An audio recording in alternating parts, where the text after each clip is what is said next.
എല്ലാ സ്നേഹമുള്ള ദൈവമക്കൾക്കും സ്നേഹവും ബഹുമാനമുള്ള ദൈവദാസന്മാർക്കും പിന്നെയും ബുധനാഴ്ചയുടെ സന്ധ്യാസമയത്ത് കർത്താവായിരിക്കുന്ന യേശുക്രിസ്തുവിന്റെ നിസ്തുല്യ നാമത്തിൽ സ്നേഹവന്ദനം പറയുന്നു. ഒരാഴ്ചയ്ക്ക് ശേഷം നാം ചിന്തിച്ചുകൊണ്ടിരിക്കുന്നത് മരണത്തെയും മരണാനന്തര ജീവിതത്തെയും കുറിച്ചാണ്.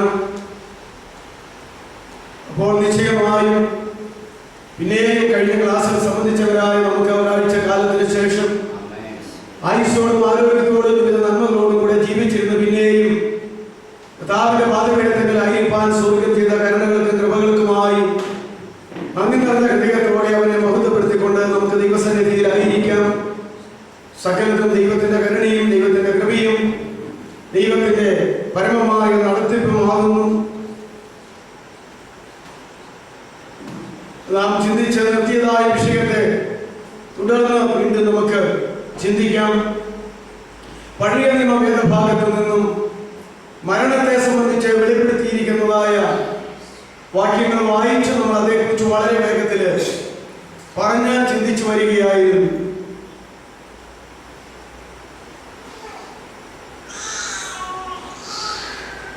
യോബിന്റെ പുസ്തകം 12-ാം അധ്യായത്തിന്റെ 10-ാമത്തെ വാക്യം ഇപ്പോൾ നമുക്ക് വായിച്ച് കേൾക്കാം. സകല ജീവജന്തുക്കളുടെയും പ്രാണനും സകല മനുഷ്യവർഗത്തിന്റെയും ശ്വാസവും അവന്റെ കയ്യിലിരിക്കുന്നു. സകല ജീവികളുടെയും ജന്തുക്കളുടെയും പ്രാണനും സകല മനുഷ്യവർഗത്തിന്റെ ശ്വാസവും യഹോവയായ ദൈവത്തിന്റെ കയ്യിൽ ഇരിക്കുന്നു എന്ന് പറഞ്ഞാൽ മനുഷ്യനാകട്ടെ പക്ഷിമൃഗാദികളാകട്ടെ ഭൂമിയിൽ ജീവനുള്ളതൊക്കെയും അതിന്റെ ജീവന്റെയും മരണത്തിന്റെയും അധികാരി സർവശക്തനായ ദൈവമാണ്. പ്രാണനും ദൈവത്തിന്റെ കയ്യിലിരിക്കുന്നു, ശ്വാസവും ദൈവത്തിന്റെ കയ്യിലിരിക്കുന്നു. അതിനെ നിയന്ത്രിക്കുന്നവനും അതിന് സമയം കുറിക്കുന്നവനും സർവശക്തനായ ദൈവം തന്നെയാകുന്നു എന്നാണ് പറഞ്ഞു വരുന്നത്. അതുകൊണ്ട് ജീവൻ എടുക്കാനും നിലനിർത്താനും ദൈവത്തിന് കഴിവുണ്ട്. ശ്വാസം എടുക്കാനും അത് നിലനിർത്താനും ദൈവത്തിന് കഴിവുണ്ട്. ഏത് മനുഷ്യനും ഉറച്ചു നിന്നാലും അവന് ശ്വാസമാകുന്നു എന്നും അങ്ങനെ ആ വാക്യത്തെ കുറിച്ച് നമ്മൾ ചിന്തിച്ചതാണ്. അതുപോലെ ജീവൻ പോകുന്നതിന് പ്രാണൻ പോകുന്നു എന്നും പ്രാണനെ ദൈവം എടുക്കുന്നു എന്നൊക്കെയുമുള്ള പദപ്രയോഗങ്ങൾ നമുക്ക് ധാരാളമായിട്ട് കാണുവാനായിട്ട് കഴിയും. അപ്പോസ്തലനായ പൗലോസ് ഒരിക്കൽ പറഞ്ഞു, ഞാൻ എൻ്റെ പ്രാണനെ വിലയേറിയതായിട്ട് എണ്ണുന്നില്ല. എനിക്ക് അതിനേക്കാൾ ഗൗരവമായ കാര്യം ദൈവം തമ്പുരാൻ എന്നെ ഏൽപ്പിച്ചിരിക്കുന്ന ശുശ്രൂഷയും ദൈവരാജ്യത്തിന് വേണ്ടി നടത്തപ്പെടേണ്ടതായ എൻ്റെ ദൗത്യ നിർവഹണവുമാണ് എനിക്ക് അതിനേക്കാൾ വലുത്. അതുകൊണ്ട് ജീവനാകട്ടെ മരണമാകട്ടെ ഞാൻ ജീവിച്ചുകൊണ്ടിരുന്നാലും അത് ചെയ്യും, മരിച്ചാലും എൻ്റെ ഡ്യൂട്ടി അത് തന്നെ. എനിക്ക് മരണം ഒരു വിഷയമല്ല എന്ന അപ്പോസ്തലനായ പൗലോസ് പറയുന്നത്. പൗലോസ് പറയുന്നതായ വേദവാക്യങ്ങൾ നമ്മൾ പുതിയ നിയമത്തിലേക്ക് കടന്നു വരുമ്പോൾ ചിന്തിക്കും. അപ്പോ എല്ലാ ജീവനുള്ളതിന്റെ പ്രാണനും സകല മനുഷ്യവർഗത്തിന്റെ ശ്വാസവും അത്യുന്നതനായ ദൈവത്തിന്റെ കൈകളിൽ തന്നെ ആകുന്നു എന്ന ജനത്തെ ഓർപ്പിച്ച് ഒരു മരണത്തെ കുറിച്ചുള്ളതായ ബോധം പഴയ നിയമ പിതാക്കന്മാരും ഭക്തന്മാരും എപ്പോഴും ആ കാലഘട്ടത്തിലെ ജനത്തിന് കൊടുത്തുകൊണ്ടിരുന്നു. എല്ലാ എപ്പിസ്കോപ്പൽ സഭകളിലും ക്രിസ്തീയ സഭകളിലും അതിന്റെ പിതാക്കന്മാരും മരണത്തെ കുറിച്ചുള്ളതായ ആ ചിന്ത എപ്പോഴും ജനത്തിന് കൊടുത്തുകൊണ്ടിരുന്നു എന്നുള്ളത് നമുക്ക് എല്ലാവർക്കും അറിയാം. ബൈബിൾ അത് ചെയ്യുന്നു, പഴയ നിയമത്തിലും പുതിയ നിയമത്തിലും ചെയ്യുന്നു, ക്രിസ്തീയ സഭകളും അത് ചെയ്യുന്നു. ആ സഭകളിലൊക്കെയും ആദ്യകാല പിതാക്കന്മാരും അത് തന്നെ ചെയ്തുകൊണ്ടിരിക്കുന്നു. യാക്കോബായക്കാരുടെ പ്രാർത്ഥനാ പുസ്തകത്തിൽ കുർബാന ക്രമത്തിൽ ഒക്കെയും ഞാൻ കണ്ടിട്ടുള്ളതിൽ ആദ്യകാലങ്ങളിൽ ഇതെല്ലാം ഉണ്ട്. രണ്ട് വിഷയ ഒരു മനുഷ്യൻ എപ്പോഴും ഓർത്തിരിക്കേണ്ട കാര്യങ്ങൾ 4: മരണം, ന്യായവിധി, സ്വർഗം, നരകം. മരിക്കും, നിശ്ചയമാണ്. ന്യായവിധി ഉണ്ടാകും, അത് അതിനേക്കാൾ നിശ്ചയമാണ്. ഏത് മനുഷ്യനായാലും മരണത്തിനും ന്യായവിധിക്കും ശേഷം ഒന്നുകിൽ സ്വർഗത്തിൽ അല്ലെങ്കിൽ നരകത്തിൽ. അതുകൊണ്ട് നിന്റെ കാര്യം എന്താകുമെന്നാണ് ഇപ്പോൾ ഓർക്കാൻ പറഞ്ഞു. അതുപോലെ ഒരു മനുഷ്യന്റെ അവസാന കാര്യങ്ങൾ 4. അങ്ങനെയുള്ളവ എന്തെങ്കിലും എൻ്റെ ചെറുപ്പത്തിൽ ഉള്ള പ്രാർത്ഥനാ പുസ്തകങ്ങളിലും കുർബാനക്രമങ്ങളിലും എല്ലാം അതിന്റെ എവിടെയെങ്കിലും ഇത് കാണുമായിരുന്നു. ഒരു മനുഷ്യന്റെ അവസാന കാര്യങ്ങൾ 4, അതും ഇത് തന്നെ: മരണം, ന്യായവിധി, സ്വർഗം, നരകം. ഇത് രണ്ടും വളരെ ശരിയാണ്. അപ്പോ ഞാൻ പറഞ്ഞത്, പഴയ നിയമത്തിലെ പിതാക്കന്മാർ പഴയ നിയമ ദൈവവചനങ്ങളാൽ ഇത് ആ ജനത്തെ ഓർമ്മിച്ചു നടത്തിക്കൊണ്ടിരുന്നു. പുതിയ നിയമത്തിലെ ദൈവദാസന്മാര് പുതിയ നിയമവചനത്താൽ പുതിയ നിയമ കാലഘട്ടത്തിലെ ആളുകളെ ഓർമ്മിച്ചുകൊണ്ടിരുന്നു.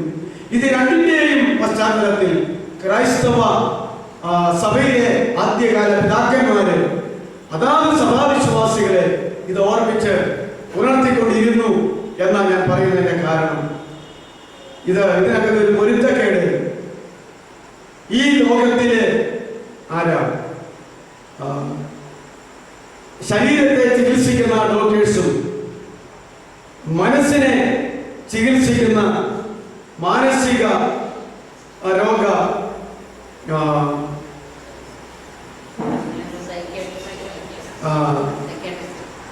മാനസിക മനോരോഗ വിദഗ്ധർ, മനോരോഗ ചികിത്സാ വിദഗ്ധർ.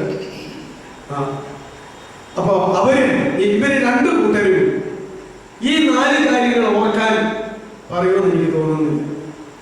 ചിലര് മാനസികമായി ഭാരപ്പെടുന്നത് ഈ 4 കാര്യങ്ങൾ ഓർത്തുകൊണ്ടിരിക്കുമ്പോൾ. ഏത്? മരണം, ന്യായവിധി, സ്വർഗം, നരകം.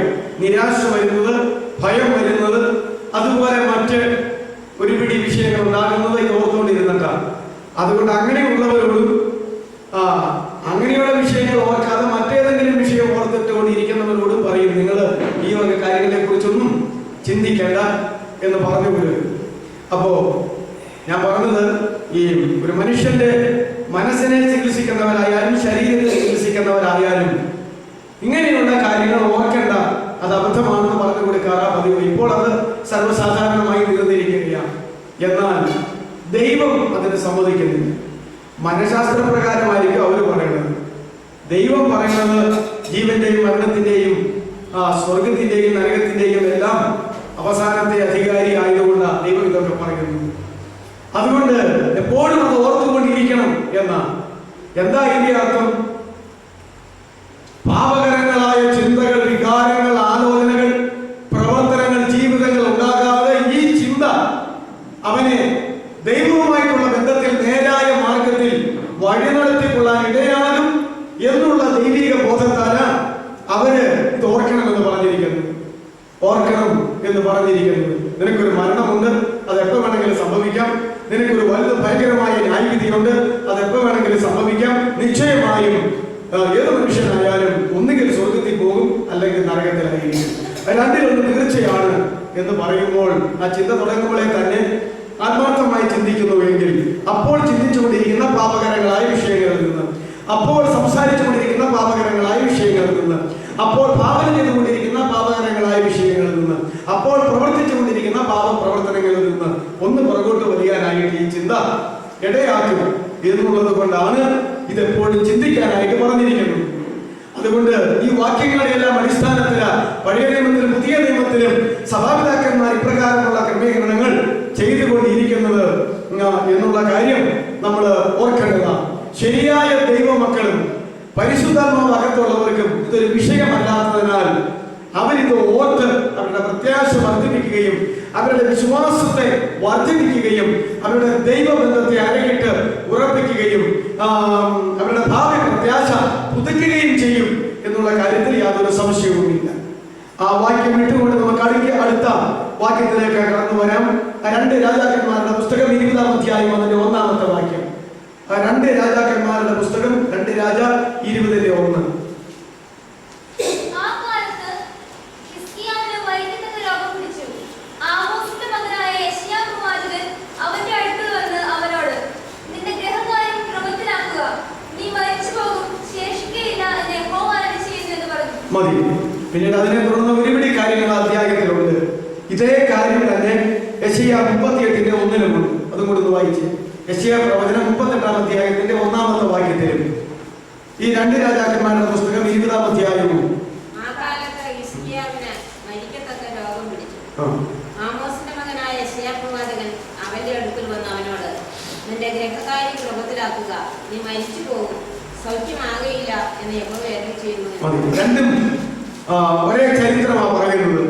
ഹിസ്കിയാവ് എന്ന് പറയുന്ന രാജാവിനോട് ദൈവം തന്റെ ആലോചന അറിയിക്കുവാൻ യെശയ്യാ പ്രവാചകനെ വിട്ട് പറഞ്ഞു. ഈ ആലോചന എന്താണെന്നറിയാമോ? നീ പെട്ടെന്ന് മരിച്ചു പോകും, അതുകൊണ്ട് നിന്റെ ഗൃഹകാര്യങ്ങളൊക്കെയും എത്രയും വേഗം ശരിപ്പെടുത്തി കൊള്ളുക, നീ ജീവിക്കത്തില്ല, നീ ശേഷിക്കില്ലെന്ന് ഒരു ഭാഗത്ത് പറഞ്ഞു.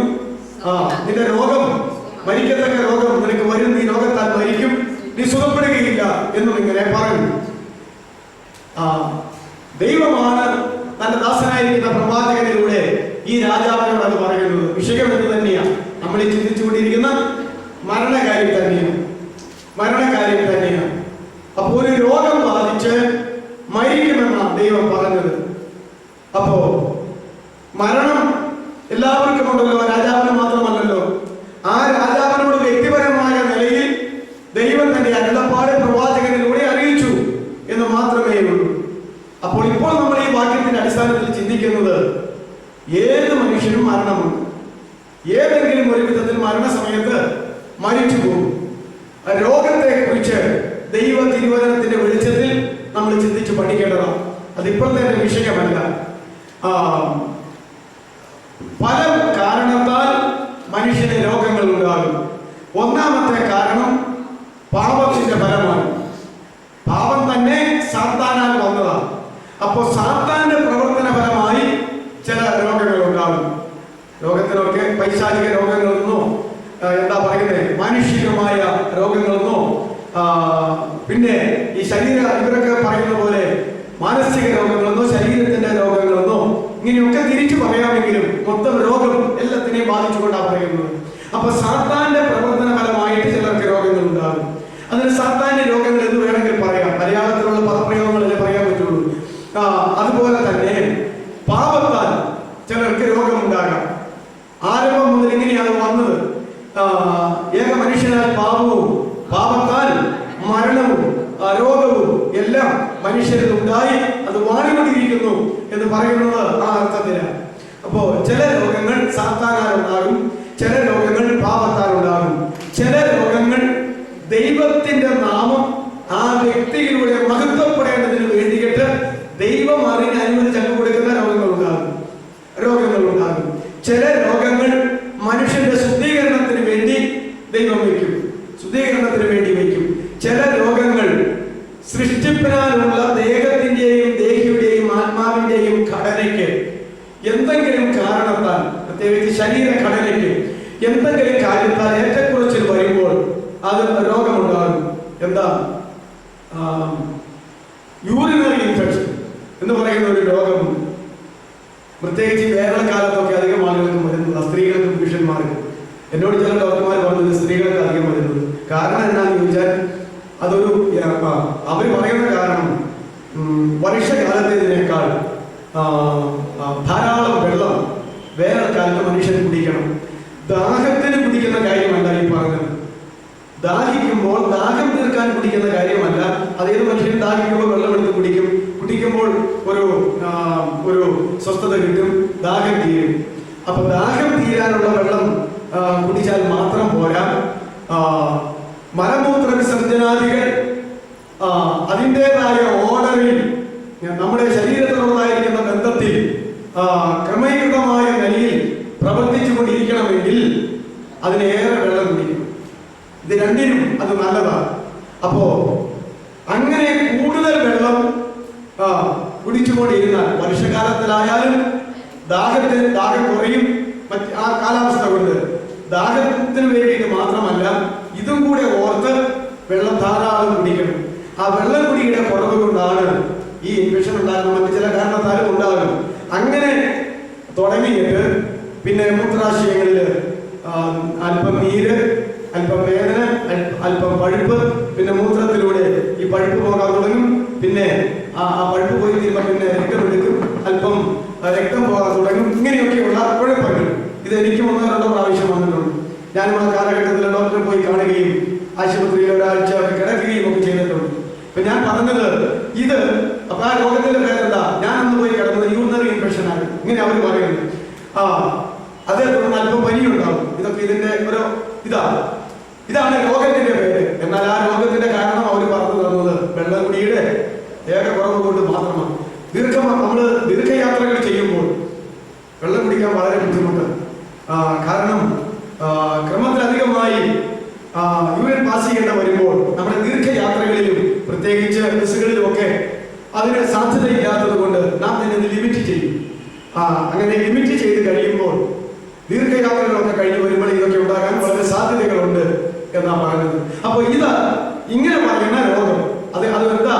മനുഷ്യന്റെ ഘടനയിൽ തന്നെ അവർ കഴിക്കേണ്ടതായ ഭക്ഷണങ്ങൾ, കുടിക്കേണ്ടതായ പാനീയങ്ങൾ, ഇതിനെല്ലാം ഒരു ഓർഡർ ദൈവം വെച്ചിട്ടുണ്ട്. അത് തെറ്റുമ്പോൾ അതിന്റെ റിയാക്ഷൻ എന്ന പോലെ ഒരുപിടി രോഗങ്ങൾ വരും. ഒരുപിടി രോഗങ്ങൾ വരിക തന്നെ ചെയ്യും. അപ്പോ അങ്ങനെ ദൈവം തമ്പുരാൻ സൃഷ്ടിയിൽ വച്ചിരിക്കുന്ന ഈ ഘടനയ്ക്ക് എതിരായി, ആവശ്യത്തിന് എതിരായി മനുഷ്യൻ അറിഞ്ഞോ അറിയാതെയോ അത് താളം തെറ്റിച്ച് കൊണ്ടുപോകുമ്പോൾ ആ കാരണത്താൽ ഒരുപിടി രോഗങ്ങൾ വരാനായിട്ട് സാധ്യതയുണ്ട്. ഇതിൽ ഏതൊക്കെയാണ് ഇങ്ങനെ ഒരുപിടി രോഗങ്ങളുണ്ട്? അപ്പൊ നോക്കിക്കേ. പിന്നെ ഒരു കാര്യം മാത്രം പറഞ്ഞില്ല, ഏതൊരു മനുഷ്യനും ജനനം പോലെ മരണമുണ്ടെന്നും മരണം പോലെ ന്യായവിധി ഉണ്ടെന്നും നമ്മൾ ഇപ്പൊ തന്നെ പറഞ്ഞു സ്വർഗത്തിലോ നരകത്തിലോ പോകുമെന്നും. അതുകൊണ്ട് സകല മനുഷ്യർക്കുമുള്ള ഒരു പ്രതിഭാസമാണിത് മരണം എന്നുള്ളത്. ഈ മരണത്തിന് എന്തെങ്കിലും ഒന്ന് സംഭവിക്കണം, ഒരു മുഖാന്തരം ഉണ്ടാകണം. അതുകൊണ്ട് ചിലർക്ക് വരുന്ന രോഗം മരണത്തിന്റെ മുഖാന്തരമായിട്ട് ദൈവം അയച്ചു കൊണ്ടിരുന്നു. ഇപ്പൊ തന്നെ ഈ യെശയ്യാ പ്രവാചകൻ പറഞ്ഞ ഹിസ്കിയ രാജാവ് മരിക്കുമെന്ന് ദൈവം പറഞ്ഞു വിട്ടപ്പോൾ അതിന്റെ മുഖാന്തരം എന്താ? ഒരു ആക്സിഡന്റിൽ കൂടിയാണോ? അല്ല. നിനക്കൊരു രോഗം വരും, അത് കാഠിന്യമാകും. ആ രോഗം മൂന്നിച്ച് നീ അങ്ങ് മരിക്കും, രോഗം സുഖപ്പെടില്ല, നീ ശേഷിക്കുമെന്നായി പറഞ്ഞത്. അപ്പൊ അദ്ദേഹത്തിന്റെ രോഗം മരണവാഹനമായി വരുന്ന രോഗം. മരണവാഹനമായി വരുന്ന രോഗം ഞാൻ എന്തിനാ ഇത്ര പറഞ്ഞെന്നറിയാവോ? മരണമാഭിഷേകമെങ്കിലും രോഗത്തിന്റെ ഈ കാര്യങ്ങൾ ബൈബിളിലെ വിഷയങ്ങൾ കൊണ്ട്, വാക്യങ്ങൾ കൊണ്ട് മനസ്സിലാക്കിയിരുന്നാൽ ഒരുപടി ചിന്താകുഴപ്പം നമുക്ക് മാറിക്കിട്ടും. ചിലപ്പോൾ എന്തോരം പ്രാർത്ഥിച്ചാലും, ആരെല്ലാം പ്രാർത്ഥിച്ചാലും രോഗത്തിന് എന്തുണ്ടാകത്തില്ല, കുറവുണ്ടാകത്തില്ല, അത് മരിച്ചു പോകും. അത് എന്തിനായിട്ടുള്ളതാ? മരിക്കാനായിട്ട് ദൈവം തീരുമാനിച്ചു വിടുന്നതാണെങ്കിൽ മരിച്ചേ പോകത്തുള്ളൂ. മരിച്ചേ പോകത്തുള്ളൂ. ഇവിടെ ഇതിനൊരു എതിരുണ്ട്. ഇത് കേട്ടപ്പോഴേ കിടക്കയിൽ ഭിത്തിയോട് മുഖം ചേർത്ത് വെച്ചുകൊണ്ട് ഹിസ്കിയ രാജാവിനെ കരയാൻ തുടങ്ങി. തന്റെ ജീവിതത്തിലെ സകല തെറ്റുകളും കുറ്റങ്ങളും പാപങ്ങളും ദൈവത്തോട് ഏറ്റു പറഞ്ഞുകൊണ്ട് തിരിച്ച് ആയുസ്സിന് വേണ്ടി കരയാനായിട്ട് തുടങ്ങി.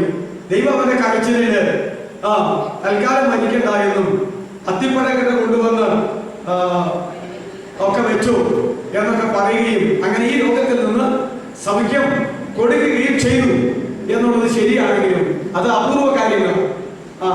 ദൈവം ഇങ്ങനെ ഒരാളോട് നീ മരിക്കുമെന്ന് പറഞ്ഞിട്ട് പിന്നെ എന്താ പറയുന്നത്, അത് മാറ്റണമെങ്കിൽ അത് അപൂർവമായിട്ടുള്ള ചില കാര്യങ്ങളാൽ മാത്രമേ അത് സംഭവിക്കത്തുള്ളൂ. അപ്പൊ ഞാൻ പറഞ്ഞത്, ഈ ലോകത്തിൽ ദൈവമക്കളായാലും അല്ലാത്തവരായാലും മരണത്തിന്റെ മുഖാന്തരങ്ങളിലൂടെ, അല്ല രോഗമാകുന്ന മുഖാന്തരങ്ങളിലൂടെ, അപകടങ്ങളാകുന്ന മുഖാന്തരങ്ങളിലൂടെ, ഏതെങ്കിലും മരണ മുഖാന്തരങ്ങളിലൂടെ മരിക്കാനായി ദൈവം അനുവദിച്ച് വിടുന്നു എങ്കിൽ ആ മരണം പെട്ടെന്ന് പ്രാർത്ഥിച്ചാൽ മാറുന്ന ഒന്നല്ല, അങ്ങ് മരിച്ചു പോകും.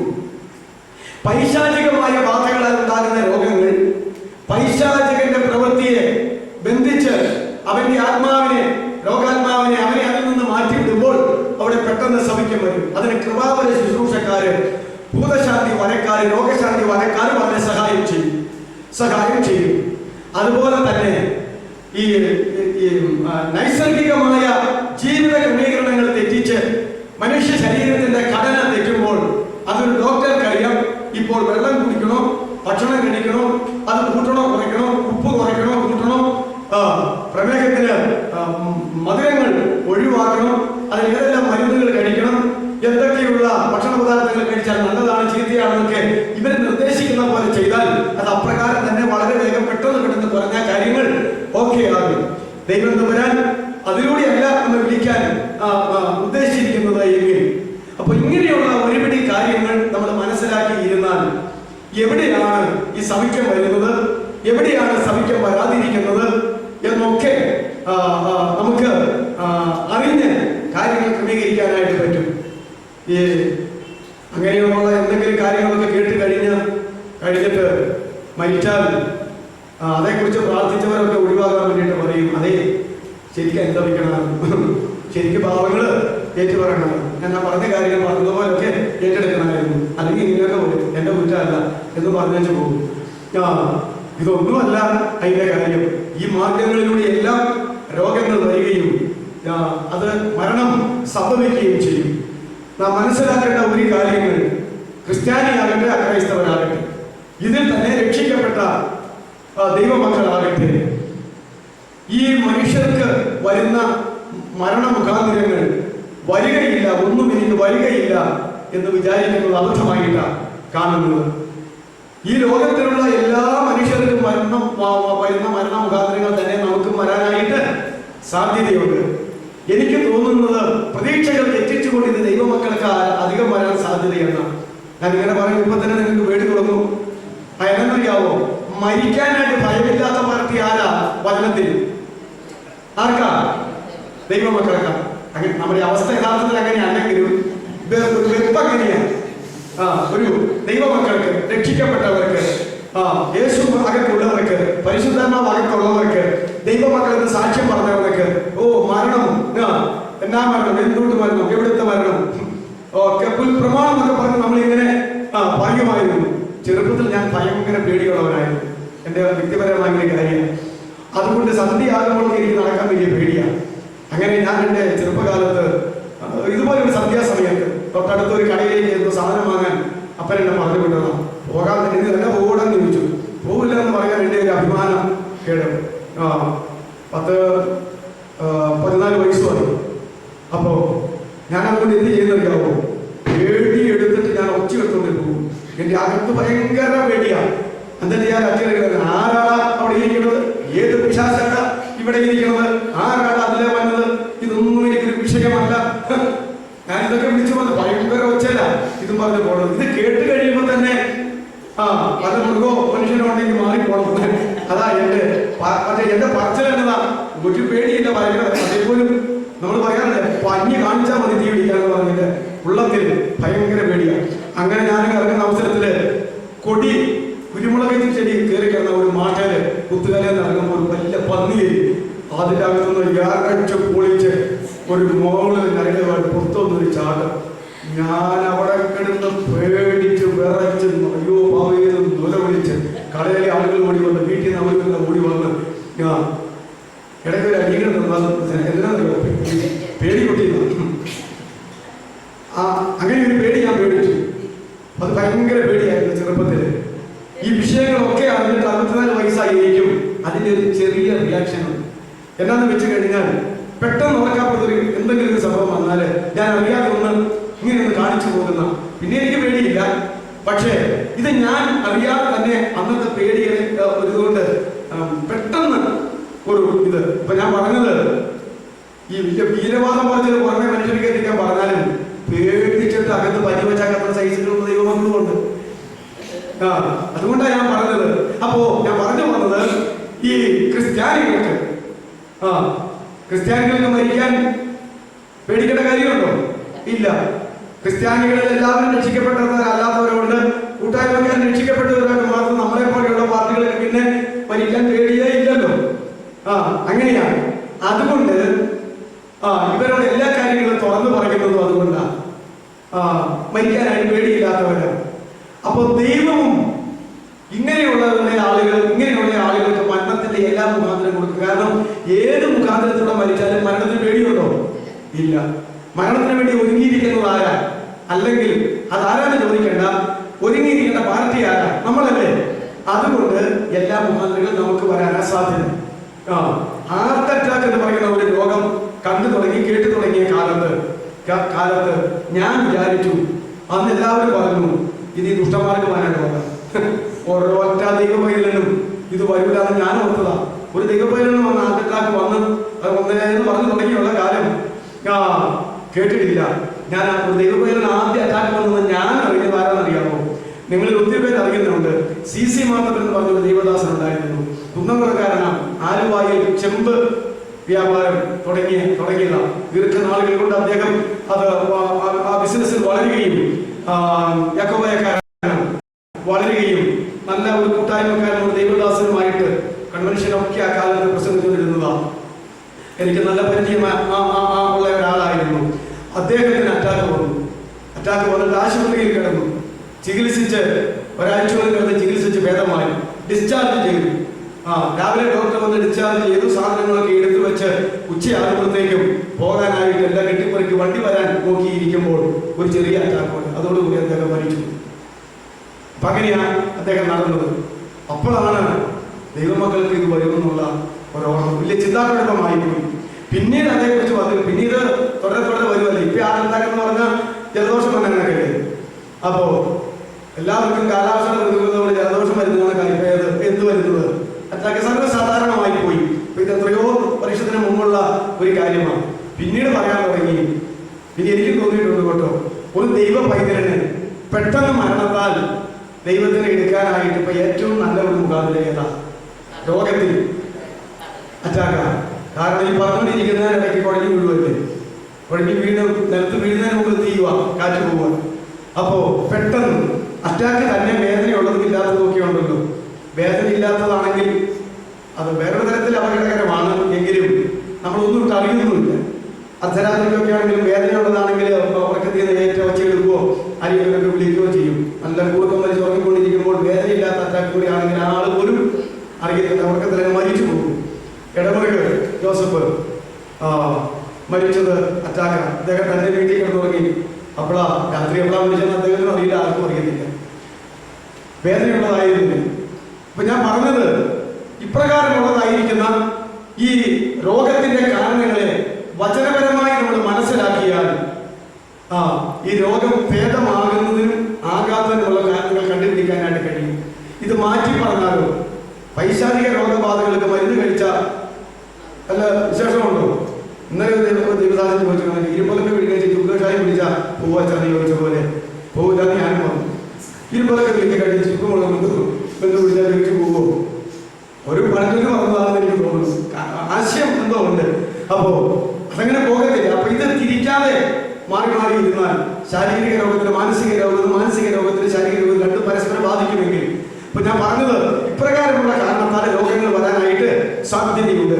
അപൂർവം ഇത് മാത്രമേ ഹിസ്കിയാവിനെ പോലെ ദൈവം ഒരു മാറ്റം കൊടുത്തിട്ടുള്ളൂ. എന്നാലും പിന്നെ എന്ത് ചെയ്തു? കുറച്ചുകാലം കഴിഞ്ഞപ്പോൾ ഹിസ്കിയാവ് എന്ത് ചെയ്തു? അങ്ങ് മരിച്ചു പോയി. ഞാൻ ഈയിട്ട ഒരു പുസ്തകം വായിച്ചപ്പോഴാണ് പറഞ്ഞത്, ആ ഹിസ്കിയാവ് അങ്ങനെ കരഞ്ഞ്, ഞാൻ പറയാൻ വന്ന കാര്യമാണ് സഹോദരങ്ങളെ, ആ ഹിസ്കിയാവ് അങ്ങനെ കരഞ്ഞ് ആയുസ് കിട്ടുന്ന കാര്യമില്ല. ശരി, നമുക്ക് എല്ലാവർക്കും എന്ത് വന്നാലും നമുക്ക് വേണ്ടി, നമ്മുടെ സ്വന്തപ്പെട്ടവർക്ക് വേണ്ടി, അല്ലാത്തവർക്ക് വേണ്ടി കരഞ്ഞ് പ്രാർത്ഥിച്ച് ആയുസ് കിട്ടാമെങ്കിൽ നമ്മൾ നീട്ടും. ദാവീദ് എന്നാ ചെയ്ത്? ഇഷ്ടപ്പെട്ട ഭാര്യയായിരുന്ന ഊരിയാവിന്റെ ഭാര്യയായിരുന്ന ബത്ശബയിൽ ജനിച്ച ആദ്യത്തെ കൊച്ചിനെ ആര് ബാധിച്ചതാ? യഹോവ ബാധിച്ചത്. യഹോവ ബാധിച്ച വലിയ പാടാ. പിശാച് ബാധിച്ചതല്ല, രോഗം ബാധിച്ചതുമല്ല. അവിടെ എഴുതിയിരിക്കുന്ന ആരാ? യഹോവ അവനെ ബാധിച്ചു. അതൊരു പാഠം പഠിപ്പിക്കാൻ വേണ്ടിയാ. അതുകൊണ്ട് ദാവീദ് രാജാവ് തന്നെ എട്ടിലും വെണ്ണികളിലും കിടന്ന് കുഞ്ഞിന്റെ ജീവൻ, രോഗം ഭേദാകാനും കുഞ്ഞിന്റെ ജീവൻ നിലനിർത്താനും വേണ്ടിയിട്ട് കരഞ്ഞു പ്രാർത്ഥിച്ചു. പ്രാർത്ഥിച്ച് കൊച്ചി അത് പോയി. അതല്ലേ സംഭവിച്ചത്? അതെ, ആ കൊച്ച് മരിച്ചപ്പോ എത്ര ദിവസം മരിച്ചത്? ഉണ്ടായിട്ട് 7-ാം ദിവസം മരിച്ചത് അല്ലേ? അങ്ങനെയല്ലേ? ബൈബിളിൽ അങ്ങനെയല്ലേ? എന്റെ ഓർമ്മക്കേടാണോ? അല്ല, 7-ാം ദിവസം മരിച്ചത്. ആ കുഞ്ഞ് മരിച്ചതിനെ ഏൽക്കില്ലായിരുന്നു. ആ കുഞ്ഞ് യഹൂദൻ എത്ര നാളാ മരിച്ചതിനെ ഏൽക്കുക? ആൺകുഞ്ഞാണെങ്കിൽ 8-ാം ദിവസം അല്ലേ? 8-ാം ദിവസം അല്ലേ? അതെ, പരിച്ഛേദന ഏൽക്കുന്നത്. പരിച്ഛേദന ഏൽക്കുന്നതിന് മുമ്പ് ഈ കുഞ്ഞ് മരിച്ചു. അപ്പോ തന്റെ അയൽവാസികൾ എല്ലാവരും കുഞ്ഞ് മരിച്ചുപോയെന്ന് പറയാനായിട്ട് പേടിച്ചു നിൽക്കുകയാണ്. അവർ വാതിക്കൽ വന്ന് പുറപ്പെടുത്തുമ്പോൾ രാജാവിന്റെ കാര്യം മനസ്സിലായി. അപ്പോ എന്താ പറയാതിരുന്നത്? കുഞ്ഞിന് രോഗം തുടങ്ങി നിമിഷം മുതൽ രാജാവ് ഇങ്ങനെ മെഴുതിൽ കിടന്ന് ഉപവാസം പ്രാർത്ഥനയും അങ്ങനെ പ്രാർത്ഥിച്ച അപ്പൊ കുഞ്ഞിനോടുള്ള സ്നേഹം നോക്കിയേ. അങ്ങനെ പ്രാർത്ഥിച്ചുകൊണ്ടിരിക്കുന്ന രാജാവിനോട് കൊച്ചു മരിച്ചെന്ന് പറഞ്ഞു കഴിഞ്ഞാൽ ഇപ്പൊ രാജാവിന് അറ്റാക്ക് വന്ന് അടുത്ത കുഞ്ഞിനെയും അപ്പനെയും മകനെയും ഒരുമിച്ച് അടക്കേണ്ട വരുമെന്ന് ഓർത്ത് അവർ പേടിച്ചിരുന്നു. അപ്പോൾ കാര്യങ്ങൾ മനസ്സിലാക്കി രാജാവല്ലേ കുഞ്ഞ് മരിച്ചു പോയല്ലേ എന്ന് രാജാവ് ഇങ്ങോട്ട് ചോദിച്ചു. അപ്പൊ പിന്നെ നുണ പറയാമോ പൂവ മരിച്ചു പോയി എന്ന് പറഞ്ഞു. പെട്ടെന്ന് നോക്കുമ്പോൾ ഉപവാസം നിർത്തി മുഖമൊക്കെ കഴുകി എല്ലാം ഓർഡറാക്കി താൻ രാജവസ്ത്രമൊക്കെ ധരിച്ചു, കുളിച്ചു, രാജവസ്ത്രമൊക്കെ ധരിച്ചു. പെട്ടെന്ന് ചോറ് ഭക്ഷണം കൊണ്ടുവരാൻ പറഞ്ഞു. ഭക്ഷണമെല്ലാം കഴിച്ചു. അങ്ങനെ ആള് എന്താ പറയുന്നത് ഫ്രഷായി, നോർമലായി. അത് കഴിഞ്ഞിട്ട് കുഞ്ഞിന്റെ ശവസംസ്കാരത്തിന് ആര് നേതൃത്വം കൊടുത്തു? ദാവീദ് നേതൃത്വം കൊടുത്തു. ഇതെല്ലാം കാണിക്കണം കണ്ടപ്പോൾ ഈ ആളുകൾ ഓർത്തത് കൊച്ചു മരിച്ച സങ്കടം കാരണം ആളുകൾക്ക് എന്തായി. അല്ലെങ്കിൽ ഇങ്ങനെയുള്ള ഒരു കാര്യമുള്ളൂ. നമ്മുടെ കുഞ്ഞുങ്ങൾ മരിച്ചു കിടന്നു കഴിയുമ്പോൾ കുളിക്കാനും വലിയ രാജവസ്ത്രം ധരിക്കാനും അത് പിന്നെ രാജാവാ ഉടനെ തന്നെ നല്ല ഭക്ഷണമൊക്കെ കഴിക്കാനും ഇതുപോലെ പാപവും ചെയ്ത ഒരു രാജാവ് ഇസ്രായേലിൽ ഉണ്ടായിട്ടില്ല. അപ്പൊ നോക്കിക്കേ, ദൈവം നേരത്തെ ഉള്ള കാര്യം പറഞ്ഞതാണ്. നിന്റെ വീട്ടുകാരി ശരിയാക്കിക്കോ, നീ ഉടനെ മരിച്ചു പോകും, ആയുസ് കിട്ടുന്നു വെച്ചെന്ന് പറഞ്ഞതാ. അത് പിന്നെ കരഞ്ഞ് പിടിച്ച് മല്ലി കെട്ടി കരഞ്ഞ് പിടിച്ച് ആയുസ് കൂട്ടിയെടുത്തു. അതിനിടയ്ക്ക് ഒരു കൊച്ചി എടുത്തു. ഇതുപോലെ ഒരു എന്നാ പറയുന്നത് ഒരു ദുഷ്ട രാജാവിനെ ഇസ്രായേൽ എന്നെ ഭരിക്കാനാക്കി കൊടുക്കാൻ ഇടയായത് ഇതിന്റെ ആ കാലഘട്ടത്തിൽ ദൈവത്തിന് എന്തെല്ലാം കാര്യം വെച്ചോണ്ടാ ഒരു കാര്യം ചെയ്യാമെന്ന് അറിയുമോ? നമുക്കത് അറിയാമെന്നില്ല. അപ്പൊ ഞാൻ ഈ ഇത്രയും നാളായിട്ട് ഇപ്പോഴാണ് ഈ കഴിഞ്ഞ ആഴ്ച ഇത് ഇങ്ങനെ കേട്ടത്. ഇവനങ്ങ് മരിക്കുമായിരുന്നു നല്ലത്. കാരണം മരിക്കാൻ പറഞ്ഞല്ലേ, നീ മരിക്കും ഗ്രഹകാര്യം ശരിയാക്കിട്ടോ, ഗ്രഹകാര്യം ശരിയാക്കി മരിക്കാനായിട്ടുള്ള അവസരം കൊടുത്തിട്ടാണ് പറഞ്ഞത്. അപ്പൊ എല്ലാം നോക്കിയാലുമായിരുന്നു, ആത്മാവ് ശുഭപ്പെട്ടിരിക്കുമായിരുന്നു. അത് പിന്നെ ഇങ്ങനെ കഴിഞ്ഞ് പിടിച്ചത് കൊണ്ട് കർത്താവ് നീട്ടി കൊടുത്തു. ഇതിനിടയ്ക്ക് ഒരു കൊച്ചുണ്ടായി. ആ കൊച്ചു പിന്നെ അവസാനം രാജസ്ഥാനത്ത് വന്നു. അവരെ പോലെ ഞാൻ നിങ്ങളോട് പറയാൻ നേരത്തെ എടുത്ത് നോക്കിയതായി. മനുഷ്യരുടെ ജീവിതത്തിൽ എങ്ങനെയാണ് പണ്ട് പഠിച്ചതൊക്കെ മറന്നുപോയി. ഈ അപ്പം നീക്കിക്കളഞ്ഞ പൂജാരികളെ മുഴുവൻ എന്ത് ചെയ്തു? യഥാസ്ഥാനത്തെത്തി വിഗ്രഹാരാധന കൊണ്ടുവന്നു. മനഃപൂർവ്വമായി എന്തെല്ലാം ദുഷ്ടതകളും മ്ലേച്ഛതകളും പ്രവർത്തിക്കാമോ, എന്തെല്ലാം തന്റെ രാജ്യത്ത് ദൈവത്തിനെതിരെ നടപ്പാക്കാമോ, അത് മുഴുവൻ നടപ്പിലാക്കിയ ദുഷ്ട രാജാവായിരുന്നു ആര്? മനുഷ്യൻ. അപ്പൊ ദീർഘനാള് വാഴുകയും ചെയ്തു. നോക്കിക്കേ, ദൈവത്തിന്റെ പ്ലാനും പദ്ധതിയും നമുക്ക് ഇഷ്ടപ്പെട്ടാലും ഇഷ്ടപ്പെട്ടില്ലെങ്കിലും, നമുക്ക് നന്മയായാലും തിന്മയായാലും അവന്റെ പ്ലാനും പദ്ധതിയും തെറ്റിച്ചാൽ ദൈവം ചിലപ്പോൾ അങ്ങനെ സംഭവിപ്പിക്കും. അത് നമുക്ക് ശുഭകരമായ ഒരു സാധ്യതയില്ലെന്ന ഞാൻ ഇന്നലെ മുതൽ ചിന്തിച്ചുകൊണ്ടിരിക്കുക. ഒരു കാര്യം എനിക്കറിയാമായിരുന്നു.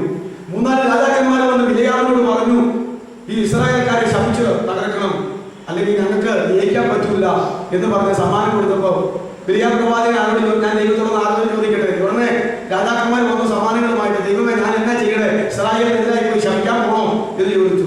എടാ, ഇസ്രായേലിനെതിരായി ശപിക്കാൻ പോയി ഒരു നാളും പോകരുതെന്ന് ദൈവം പറഞ്ഞു. അത് പറഞ്ഞു കഴിഞ്ഞിട്ട് വന്നിട്ട് എന്നാ പറഞ്ഞത്? ദൈവം അനുവദിക്കുന്നില്ല വന്ന് ഇസ്രായേലിനെ ശപിക്കാൻ. പ്രവാചകനാണ്. അപ്പൊ പിന്നീട് സമ്മാനമൊക്കെ 10 മടങ്ങ് വർദ്ധിപ്പിച്ച് മോഹന വാഗ്ദാനങ്ങളൊക്കെ കൊടുത്തു കഴിഞ്ഞപ്പം പിന്നെ ബിലിയാമിനോട് പറയുകയാണ്, ഏതാണെങ്കിൽ നിങ്ങൾ ഒന്നോട് വെയിറ്റ് ചെയ്യും, ഞാൻ ഒന്നോട് പോയി 4 ദിവസം വരട്ടെ പ്രാർത്ഥിച്ച്. 2ാം പ്രാവശ്യം ബിലിയാം പ്രാർത്ഥിക്കാൻ പോയി കഴിഞ്ഞപ്പോ എന്നാ പറഞ്ഞത്? എന്നാ നീ ചെന്നേച്ച് വരാമോ, എന്നാ നീ പോയി എന്നു വെച്ചാൽ ചെയ്യാൻ പറ്റും, അങ്ങനല്ലേ, നീ പൊക്കോ എന്ന് പറഞ്ഞു.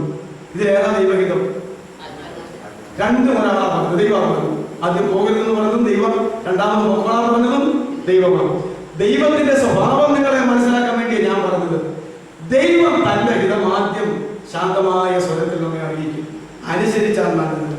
അല്ല, പ്രാർത്ഥിക്കാൻ പോയത് ഉപവസിക്കാൻ പോകുന്നതും തെറ്റല്ല. പക്ഷേ ദൈവഹിതത്തിനെതിരായിട്ടുള്ളത് എല്ലാം നമുക്ക് ശാശ്വതമായി നന്മയ്ക്കായിട്ട് വരത്തില്ല. പക്ഷേ നമ്മൾ ഈ കൊച്ചുപിള്ളേരോട് വരത്തില്ല. ഇങ്ങോട്ട് വാടാൻ വെച്ച് പിള്ളേർ വരത്തില്ല. ഇപ്പൊ ഞാൻ അനുഭവിച്ചുകൊണ്ടിരിക്കുക. ഇങ്ങോട്ട് വാടാൻ വെച്ച് ഇങ്ങോട്ട് വരത്തില്ല. വടിയെടുക്കും, അവരെ അങ്ങോട്ട് പോകും. പിന്നെ ഇങ്ങോട്ട് വരുത്തണമെങ്കിൽ ഇങ്ങോട്ട് വരാൻ ഓർഡറാണെന്ന് പറഞ്ഞാൽ ഞാൻ അങ്ങോട്ട് വന്നാൽ പിന്നെ അവർ ഇങ്ങോട്ട് ചോദിക്കും. അപ്പൊ ഇങ്ങോട്ട് തലതിരിഞ്ഞ് പറഞ്ഞു കഴിയുമ്പോൾ പിള്ളേരെല്ലാം കേൾക്കുള്ളൂ എന്ന് പറയുന്നവർക്ക് കുറച്ചുകൂടെ പ്രായമായ ഒരു കൊച്ച്, ഞാൻ ഇന്ന വഴിക്ക് പോവാ പപ്പയെന്ന് പറഞ്ഞു. അത് പോകരുത് മാനെ, അത് ശരിയാവില്ല, അത് നമുക്ക് നന്മയല്ല. എന്നാ പറഞ്ഞാലും ഞാൻ പോകും, ഞാൻ പോവാ നന്ദി എന്ന് ചോദിച്ചു. എന്നതിനെ കുറിച്ച് പറയാം, എന്റെ പപ്പയെ എന്നെ അനുഗ്രഹിച്ചാൽ വിട്ടത്, പൊക്കോളാൻ പറഞ്ഞാൽ വിട്ടത്, അനുവാദം ചോദിച്ചാൽ വിട്ടത്. അക്ഷരാർത്ഥത്തിൽ അല്ലെന്ന് പറയാൻ പറ്റുമോ? എന്നോട് പറഞ്ഞതല്ലേ അല്ലേ? ഞാൻ പറഞ്ഞത് കേട്ടില്ല. എന്നിട്ട് അവസാനം അടുത്ത് കഴിഞ്ഞാൽ ഞാൻ എന്നാ പറഞ്ഞു, നന്ദി എന്ന് പറയാൻ പോകും. പൊക്കോളാനല്ലേ ഞാൻ പറഞ്ഞത്. അത് ഒരു നിഷേധാർത്ഥത്തിൽ അനുവാദം കൊടുക്കുന്നത്. ബൈബിളിൽ അങ്ങനെ എന്തോ ഒരു കാര്യങ്ങളുണ്ട്. വെളിപ്പാട് പുസ്തകത്തിന്റെ അവസാനം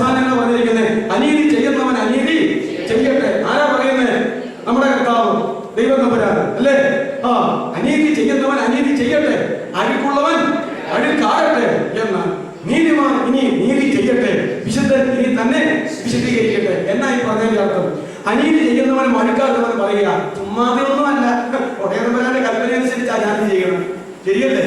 വാക്യം കൂടെ പറഞ്ഞാലും അതാ ഇവിടെ അല്ലാണ്ട് പ്രാർത്ഥിച്ചപ്പോ പറഞ്ഞ കണക്ക് സകലത്തിനും ബൈബിളിൽ വാക്യമുണ്ടെന്നേ. ഞാനിവിടെ തന്നെ പറഞ്ഞിട്ടുണ്ടല്ലോ, ആർക്കെങ്കിലും ക്രിസ്ത്യാനിക്ക് ഒരു ദേശീയാലയം സ്ഥാപിച്ച് അതിന്റെ മുമ്പിൽ മനോഹരമായ ഒരു വാക്യം എഴുതാൻ പോലുള്ള വാക്യം പോലും ഇതിനകത്തുണ്ട്. വാക്യം ഞാൻ പറയാം. വരിക, വെളുക്കും വരെ നമുക്ക് പ്രേമത്തിൽ ലഭിക്കാം, കാമവിലാസങ്ങളാൽ സുഖിക്കാം. ഇങ്ങനെ ഒരു വാക്യം ബൈബിളിലുണ്ട്. പുസ്തകം ഏതാണെന്ന് നിങ്ങൾക്ക് മനസ്സിലായി കാണും. അപ്പോ ബൈബിളിൽ ഇന്ന പുസ്തകം ഇത്ര അധ്യായം ഇത്ര വാക്യം എഴുതി വെച്ചാൽ ഈ വാക്യം ശരിയാ. അത് എഴുതി വെച്ചാൽ ആ കെട്ടിടത്തിന്റെ പേരെന്താ? ഈശാര്യത്തിന് പറ്റിയ വാക്യം ഇല്ലേ? ഈ കള്ളു കുടിക്കുന്ന എല്ലാവരും പറയല്ലേ, അല്പം വീഞ്ഞ് സേവിച്ചു കൊടുക്കുക. ആരോട് പറഞ്ഞതാ? പൗലോസ് നിജപുത്രനായ തീമോഥെയോസിനോട് പറഞ്ഞതാ. അതുകൊണ്ട് ഒരു മദ്യഷാപ്പിന്റെ അവിടെ എഴുതി വെച്ചാൽ ഈ വാക്യം എഴുതി ചെയ്യാറില്ലേ? അല്ലേ? അല്പം വീഞ്ഞ് സേവിച്ചു കൊടുക്കുക.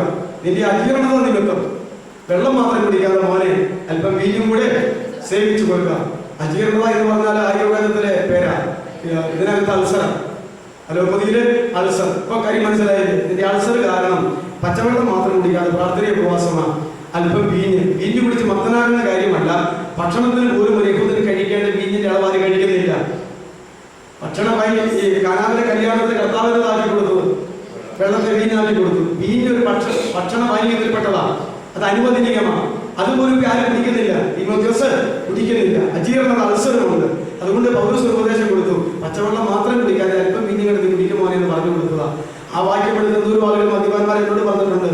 അവർക്ക് ഈ വാക്യം കാണാൻ പാടറിയാം. അല്പം വീഞ്ഞ് പറയുന്നത് ഒരു വാക്യം. ഇതിന്റെ മുഖത്തെ കിറപ്പോടെ ഉപജീവനം കഴിക്കണം നല്ല അപ്പം നിങ്ങൾ നല്ല അച്ഛ ദൈവം പറഞ്ഞേക്കുന്നത്. അതാണല്ലേ പറഞ്ഞത്.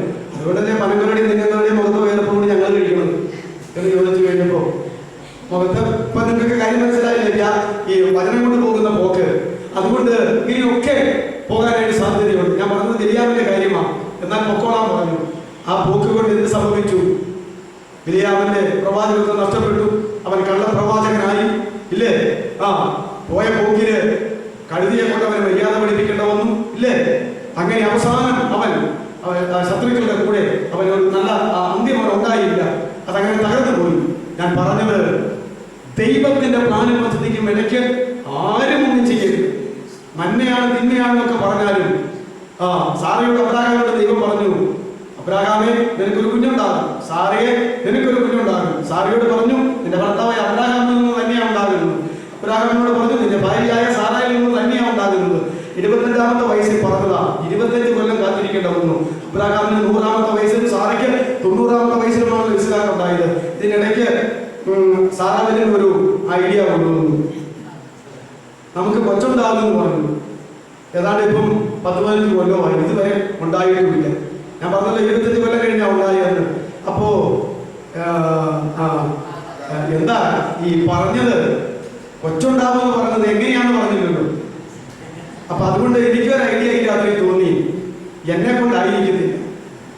നമ്മുടെ ദാസിയായിരിക്കുന്ന ഹാഗാർ നല്ല ആരോഗ്യവതിയാണ്, ഒരു കുഴപ്പമില്ല. എനിക്കല്പം തകരാറ്. അതുകൊണ്ട് അങ്ങ് എനിക്ക് തകരാറുമില്ല. അതുകൊണ്ട് ഞാൻ അനുവദിച്ചിരിക്കുന്നു അവളെ ഭാര്യയായി എടുത്തു കൊടുക്കുക. അങ്ങയുടെ കുഞ്ഞ് അനുഭവിക്ക് ജയിക്കട്ടെ, അത് നമ്മുടെ കുഞ്ഞായിട്ട് വരട്ടെ. ഒരു ചെറിയ ഐഡിയ അബ്രാഹാം ഇത് കേട്ടപ്പോൾ തോന്നി. ഒന്നാമത് നിങ്ങൾ എന്ത് പറഞ്ഞാലും ഞങ്ങളുടെ ഈ വർഗം അതിൽ പെട്ടുപോകും. കാരണം ആ ഉവ്വ അന്ന് ചെന്ന് പറഞ്ഞപ്പം അത് തിന്നെന്ന് പറഞ്ഞ് വിലക്കേണ്ടതിന് പകരം നീ തിന്നുവാണെങ്കിൽ നീ തിന്നെങ്കിൽ എന്തൊരു സ്നേഹാത്മയ്ക്ക്, നീ തിന്നെങ്കിൽ നീ തന്നെ ചവിക്കപ്പെടുന്ന ഞാനിവിടെ കൂടാതെന്ന് പറഞ്ഞു. അപ്പോ അതങ്ങനെ പെട്ടുപോകും. നോക്കിക്കേ, എന്നിട്ട് എന്താ സംഭവിച്ചത്? ഹാഗാറിന് കുഞ്ഞുണ്ടായല്ലോ, ഇസ്മായേല്. ആ കുഞ്ഞിങ്ങനെ വളർന്നു. ഒരിക്കൽ ദൈവം സന്ദർഭം എടുത്തപ്പോൾ ദൈവം വന്നിട്ട് പറയുക, ഞാൻ അന്ന് പറഞ്ഞ വാഗ്ദാനം ഓർക്കുന്നില്ലേ, നിനക്ക് സാധിക്കും കൂടെ കുഞ്ഞുണ്ടാകുന്ന സമയമായി, ഇനി ഞാനിപ്പോൾ വരുന്ന അടുത്ത ഈ കാലത്ത് അത് ഉണ്ടായിരിക്കും. അപ്പൊ അബ്രാഹാം പറയുക, ഇത് ജീവിച്ചിരുന്നാലും മതി. ഏത് ഈ ദാസിക്കുണ്ടായ കൊച്ചെ ഇനിയിപ്പം മറ്റതിനും ആവശ്യമില്ല, ഈ കൊച്ചെ ജീവിച്ചിരുന്നാൽ മതി. ദൈവത്തിന്റെ പ്ലാൻ പദ്ധതി ഇതാണോ ഞാൻ പറഞ്ഞത്? പക്ഷേ ഇങ്ങനെ പഴയ കാലഘട്ടമാകട്ടോ, പ്രമാണം വേറെയാണ്, ഇന്നത്തെ അല്ല. അതുകൊണ്ട് ആ ഹാഗാറിന്റെ കുഞ്ഞിനെ ദൈവം അനുഗ്രഹിച്ചു. വീട്ടിൽ നിന്ന് ഇറക്കി വിട്ടെങ്കിലും ഇല്ലേ, വെള്ളം കുടിക്കാതെ മരിക്കാൻ നേരത്ത് ബേർശേബ മരുഭൂമിയിൽ നീരുറവ തുറന്ന് വെള്ളമൊക്കെ കൊടുക്കുകയും ആ കുഞ്ഞിനോട് പറയുകയും ചെയ്തു, ദാസനായ അബ്രാഹാമിനെ ഓർത്ത് ഞാൻ നിന്നെ അനുഗ്രഹിക്കാൻ പോവുകയാണ്, നീയും ഒരു വലിയ ജാതിയാണ്. ഞാൻ ചോദിക്കട്ടെ, അന്ന് മുതൽ ഇസ്മായേലിന്റെ കാലം മുതൽ ഇന്ന് വരെ മധ്യ പൗരസ്ത്യ ദേശത്തെ പാലസ്തീൻ നാട്ടില് ഈ ഇസ്മായേലിന്റെ സന്താനങ്ങൾ ജീവിച്ചിരിപ്പില്ലേ? ഉണ്ട്. അന്ന് മുതൽ ഇന്ന് വരെ ഇസഹാക്കിൻ സന്താനങ്ങളുടെ നിത്യശത്രുവാണ്, യഹൂദന്മാരുടെ നിത്യശത്രുവാ അവർക്ക് ചുറ്റുപാടുള്ളതായിരിക്കുന്ന ജാതികൾ. നീ എന്തെന്ന് പറയുന്നത് നിങ്ങൾക്ക് അറിയാമല്ലോ. അത് ഇസ്മായേലിന്റെ ആളുണ്ട്, യേശാവിന്റെ മക്കളുണ്ട്, ഇങ്ങനെ കെതൂറായുടെ മക്കളുണ്ട്, ഇങ്ങനെയുള്ള എല്ലാവരും കൂടിയതാ അവിടെയുള്ള ഈ ജാതികൾ. യഹൂദന്മാരല്ലാതെ ചുറ്റുപാടുമുള്ളവര് ഇവരെല്ലാം കഴിഞ്ഞ 4000 കൊല്ലക്കാലമായി ദൈവത്തിന്റെ പ്ലാനും പദ്ധതിയും തകർത്തിട്ട് കിട്ടിയ ആ സന്തതി മുഖാന്തരം ദൈവം അബ്രാഹാമിനെ ഓർത്ത് അതിനെ അനുഗ്രഹിക്കേണ്ട വന്നു എങ്കിലും നിത്യശത്രുക്കളായി കഴിഞ്ഞ 4000 വർഷക്കാലം തന്റെ ഇസ്രായേൽക്കാരുടെ നിത്യശത്രുവായി അവർക്ക് ചുറ്റുപാടും ഭൂലോകത്തിൽ ഇന്നും സജീവമായി കിടന്നുകൊണ്ട് അതിന്റെ പങ്കപ്പാട് അവർ അനുഭവിച്ചുകൊണ്ടിരിക്കുകയല്ലേ? ഇതാണ് അനുഗ്രഹമല്ല മക്കളെ, നിത്യശത്രുതയാണ്. നിത്യശത്രുതയാണ്. യാക്കോബ് അമ്മയുടെ ഉപദേശവും കേട്ട് ഏശാവ് കാട്ടിപ്പോയി നായാട്ട് നേടി വേട്ടയിറച്ചി കൊണ്ടുവന്ന് അനുഗ്രഹം മേടിക്കുന്നതിന് മുമ്പ് വിരുതിയായ അമ്മ ഉപദേശം പറഞ്ഞു കൊടുത്ത് ആടിനെ കൊന്ന് അപ്പൻ രുചികരമായ ഭക്ഷണം ഉണ്ടാക്കി കൊടുത്ത് അവന്റെ ഉപ്പാലും എടുത്തിട്ട് മണപ്പ് നോക്കിയാൽ മണം ഏശാവിന്റെ ആയിട്ട് വരണം, പിന്നെ തപ്പി നോക്കിയാൽ കൈകാലുകളിൽ രോമം കിട്ടാൻ വേണ്ടിയിട്ട് ഉടുപ്പിലെത്താതെല്ലാം ആടിന് നൂല് വെച്ച് കെട്ടി എന്നെല്ലാം പറഞ്ഞതല്ലേ? അങ്ങനെ ചെന്ന് അനുഗ്രഹം മേടിച്ചുകൊണ്ട് വന്നില്ലേ? നീ അടുത്ത് വന്നേടാ, നിന്റെ ഒച്ച കേട്ടിട്ട് യാക്കോബിന്റെ ഒച്ച, നീ എന്റെ ജാതൻ ആദ്യജാതൻ ഏശാവ് നീ ചോദിച്ചു. അതേ അപ്പാ നാം പറഞ്ഞു, ഇനി വന്നിരുന്ന് മണത്ത് നോക്കട്ടെ. പിടിച്ചൊരു മണക്ക് മണന്ന് കഴിഞ്ഞപ്പം അവന്റെ ഉപ്പായല്ലേ ഇട്ടത്.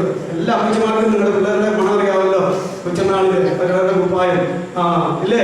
അപ്പൊ അതറിയാം. അങ്ങനെ ഒച്ച യാക്കോബിന്റെ, ശരീരം ഏശാവിന്റെ എന്ന് പറഞ്ഞാൽ അനുഗ്രഹം മേടിച്ചുകൊണ്ട് പോകുന്നു ഇല്ലേ? ഏശാവിന് വെച്ചിരുന്ന അനുഗ്രഹം ആരും മേടിച്ചോണ്ട് വന്നു? യാക്കോബ് മേടിച്ചോണ്ട് വന്നു. ആ അനുഗ്രഹം മേടിച്ചോണ്ട് വന്ന ഏശാവ് വന്ന് കഴിഞ്ഞത് എന്ത് സംഭവിച്ചു? ഇത് സംഭവിച്ചു, മാറിപ്പോയത് സംഭവിച്ചു. കൊല്ലാനായിട്ടുള്ള ദേഷ്യത്തിലാണ് ഉറക്കെ തന്നെ പറഞ്ഞുകൊണ്ട് വരികയാണ്. എന്റെ അനുജൻ ഇപ്പോൾ പലവട്ടം എന്നെ ചതിച്ചു. അന്ന് ഒരു ഗ്ലാസ് പായസം തന്നെ ജ്യേഷ്ഠാവകാശം തട്ടിയെടുത്തതാണ്. ഇപ്പോ ഈ കുടുംബത്തിന്റെ അനുഗ്രഹം എന്റെ മേൽ വരുന്നത് അവനും കൂടെ തട്ടിയെടുത്തു. ഇവനെ ഇവിടെ വെച്ചോണ്ടിരിക്കില്ല, തട്ടും എന്നാണ്. ഇതാര് കേട്ടു? അമ്മ കേട്ടു. അപ്പൊ വിളിച്ചിട്ട് പറഞ്ഞു, അപ്പൊ രണ്ടാമത് പറയുക, പൊന്നുമാനെ ഒരൊറ്റ ദിവസം നിങ്ങൾ 12 കൂടി എനിക്ക് ഇല്ലാതാകട്ടെ, എന്റെ മാനെ കൂടിക്കൂ, വിട്ട് നാട് വിട്ടു. എന്റെ ആങ്ങളയുടെ വീട്ടിൽ, എന്റെ വീട്ടിൽ പോയി താമസിച്ചു. അവന്റെ ദേഷ്യം ശമിച്ചു കഴിയുമ്പോൾ, ഇവിടെ ഒരു സ്വസ്ഥത വന്നു കഴിയുമ്പോൾ ഞാൻ വിളിച്ചു വരുത്താമെന്ന് പറഞ്ഞു. ഈ അനുഗ്രഹം എല്ലാം കൂടെ തെറ്റായ മാർഗത്തിൽ വലിച്ച് തലയെ കയറ്റിയ യാക്കോബ് ആ നിമിഷം വീട് വിട്ടോണേണ്ട വന്നില്ലേ? നാട് വിട്ട് പോകേണ്ട വന്നില്ലേ? ഇല്ലേ? അതായത് സംഗതി. 20 കൊല്ലം അമ്മയുടെ വീട്ടിൽ, അമ്മാവന്റെ വീട്ടിൽ പോയി താമസിക്കുകയും അതിനിടയ്ക്ക് 2 പെണ്ണുങ്ങളെ കെട്ടുകയും ആ ചരിത്രം പോട്ടെ. 20-ാം കൊല്ലത്തിലല്ലേ മടങ്ങി വന്നത് അല്ലേ? ഞാൻ പറഞ്ഞത് ദൈവത്തിന്റെ, എന്റെ വിഷയം അവസാനിപ്പിക്കുക, അങ്ങനെ നിൽക്കുക.